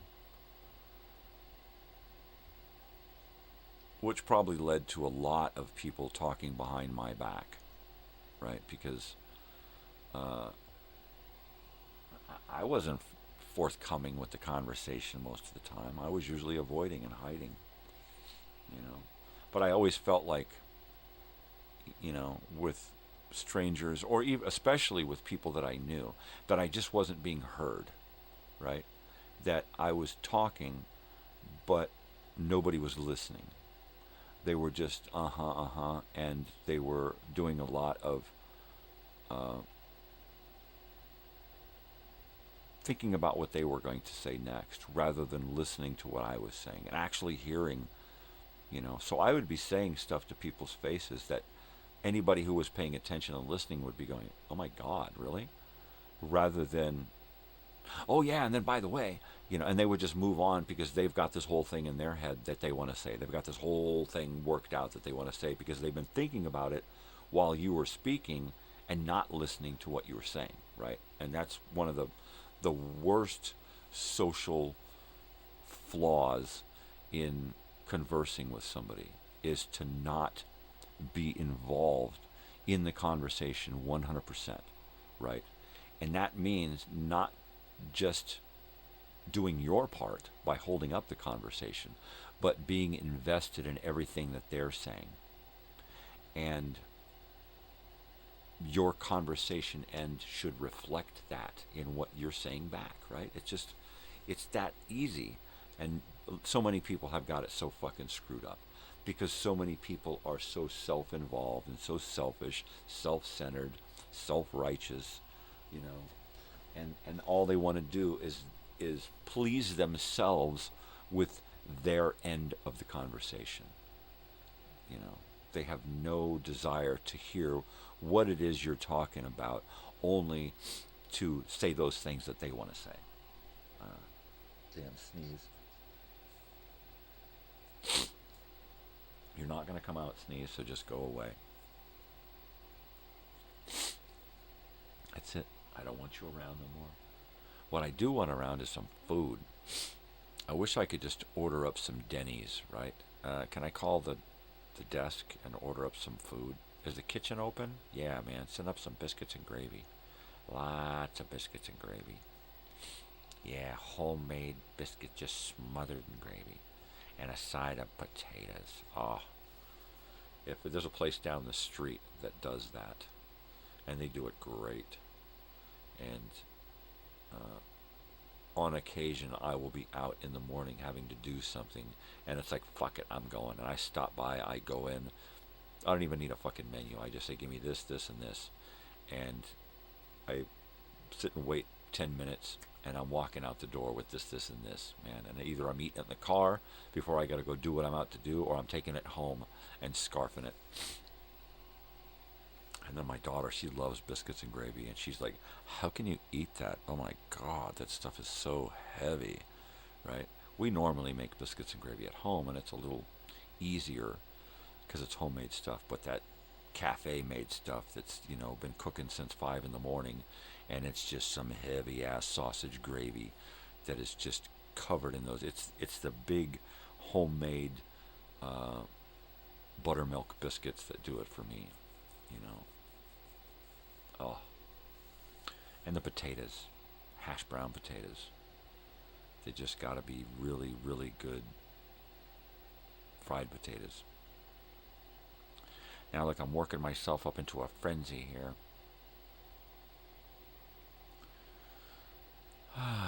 Just about 8 o'clock here. Geez, Joey's just about getting ready for lunchtime over there. Man. Of course, when my daughter wakes up, she goes right to lunch. Most days she gets up at 1 or 2 and goes right to lunch. She'll come in and she'll be like, "What are you guys making?" "Yeah, make me a plate." It's like, boom, she's no qualms about, oh, I gotta get up and I gotta have some cereal and toast and my juice and then I gotta have this, and she's like, nope. She's like, "Yeah, you guys making tacos? Yeah, give me a cheeseburger." She'll wake right up and go and eat anything, and she's just like amazing, right? I can't do that. I got up last night to go to that thing and finally crawled out of bed at almost 5 o'clock, and I gotta like jump in the shower before we leave. And there's like no way. I'm like, I can't eat. I'll maybe grab something to eat at the bar. You want to go out? You want to go out? You go outside? Yeah, she wants to go outside. And, yeah, she's just like, sure, I'll eat that. Give me that. Give me that now. Damn it. I'll be right back.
had to put Big Dog outside, and when I did that, when I did that, I had to go to the little boy's room myself, and then I brought her back in, and now of course Sam is up. Let's hope he doesn't want to change rooms. I've got less than 15 minutes to go, so I would prefer to just keep doing this. And I was just thinking that probably one of the best qualities about my daughter that I would say that she probably wouldn't say about herself is that she's very adaptable. Big Dog. Yeah, she's able to get along in different situations and adapt quickly to different people and stuff. But yeah, I guess I kind of have the same qualities, but I call it pretending. I'm a pretender. She's adaptable. I'm a pretender. And mainly, I call it pretending because I've had to use my adaptability mainly for employment, right? So I have to go into a job and pretend to know what I'm doing. And you just get really good at pretending to know what you're doing so that you're convincing, right? So that you'll get hired, first of all. And then second of all, you can keep the job because you adapt really quick and you learn what's going on really, really quick, right? And that's how I became a cook in a restaurant, was by having other jobs in restaurants where I was able to see what the cook was doing and see what those tasks were. Same thing in construction and house building. I was able to go from job to job to job through different trades and pretend that I knew what I was doing enough to get a job as someone who was, yeah, he's okay. He kind of knows what he's doing, that kind of stuff. You know, where the next time I got a job doing the same thing, it would be, yeah, he really knows what he's doing, right? So I kind of hope that she has the same quality of adaptability and not just dealing with people in different situations, but in herself, being able to adapt herself to different situations, different work situations, you know.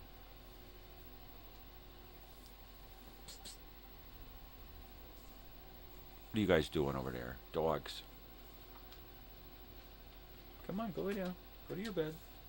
Go to your bed. Go on, go lay down.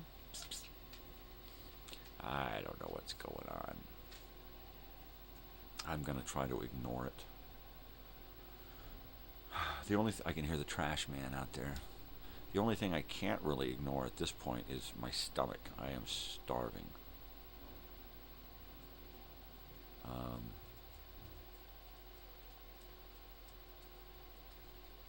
And I don't know what. Hi, Sam. Just wait here. Just wait here. Come on. I know you want to go out, but just wait a minute. I worked myself all up over those biscuits and gravy that I'm never going to get today. So I gotta adapt and find something. It's probably going to be an English muffin.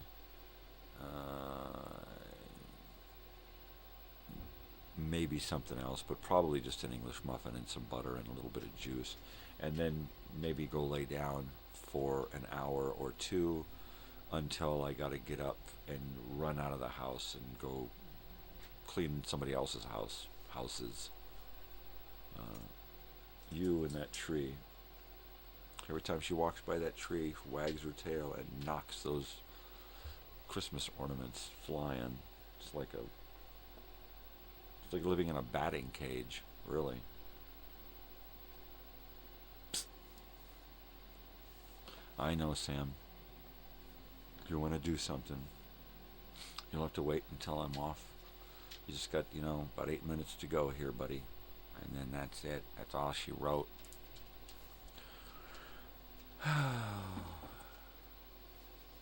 So I know it seems a little anticlimactic, but, such is life. It has been a wacky year. It has been it's been an unusual ride with this 180 episodes. I have made a lot of new friends on Facebook and YouTube because of YouTube and my morning show. But most of all, I've made the best friend of all has been Joey. Yeah, it makes it all worth it. You know, even if I were to be done with it today, it would be all worth it. Yeah, there's been a lot of really cool stuff that's come out of this. And at some point, I would really like to be able to sit and bring all of my YouTube live stuff home to my home studio here and sift through it and do a best of couple of hours, right, where it's just the best of me and my stupidity and my rantings and my ravings and my just craziness. But that is a lot of stuff to sift through, right? I mean, literally, you have to fast forward. Why is he throwing his hands up in the air? What's he talking about? You know, he made a funny face. What did he say? You know, and then just try to capture a bunch of good stuff, which is probably going to be really rough. But just try to get a bunch of shit together and then sift through that and find the best of that, you know, and then try to put together a couple of hours of, you know, this is my show the last year, you know. Here's the best of season 1, the best of season 2, and now here's the best of season 3, and, you know, kind of do a little 3-part thing where the biggest one is this last season. I don't know that the next year is going to have a season as big as this, mainly because I'm getting started with the new season probably in February, unless I just haven't got my shit together and I just want to run out my programming and then start with some new heavy shit. Of course, it's going to change because I've got this whole reunion thing going on, and that's going to take precedent over a lot of stuff when we get closer. My daughter's still in school this semester, and will only be off during the summer, so I've got to kind of work my schedule around that. The plan is to try to get the van roadworthy so that we can take care of some business out of town, but as well do a little bit of traveling and do a little outer town stuff with the dogs, without the dogs, but be able to take the van, right? And I want to take the van with me to the reunion. So there's a lot of shit going on, just a lot of shit going on.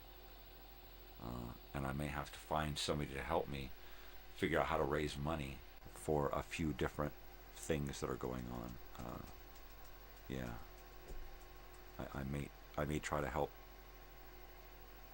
get help for my dog by outsourcing some of the funds that I need for this, because it's going to be a kind of a trip, you know, driving out of state, going to a place, dropping the dog off, waiting overnight, 2 nights, 3 nights, 4 nights, 5, I don't know, and then coming back. So it could turn into a big thing. It could be here and gone the next day, you know. So we'll see.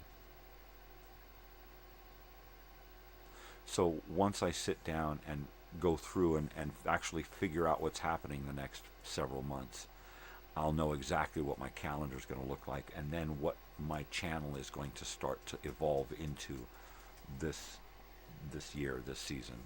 Because it's going to have a couple of parts. It's going to have this first part here when I come back that's going to be a lot of original stuff. And then there's going to be a portion of it that's going to be completely devoted to this reunion. Probably most of July and all of August is going to be devoted to this reunion, the channel.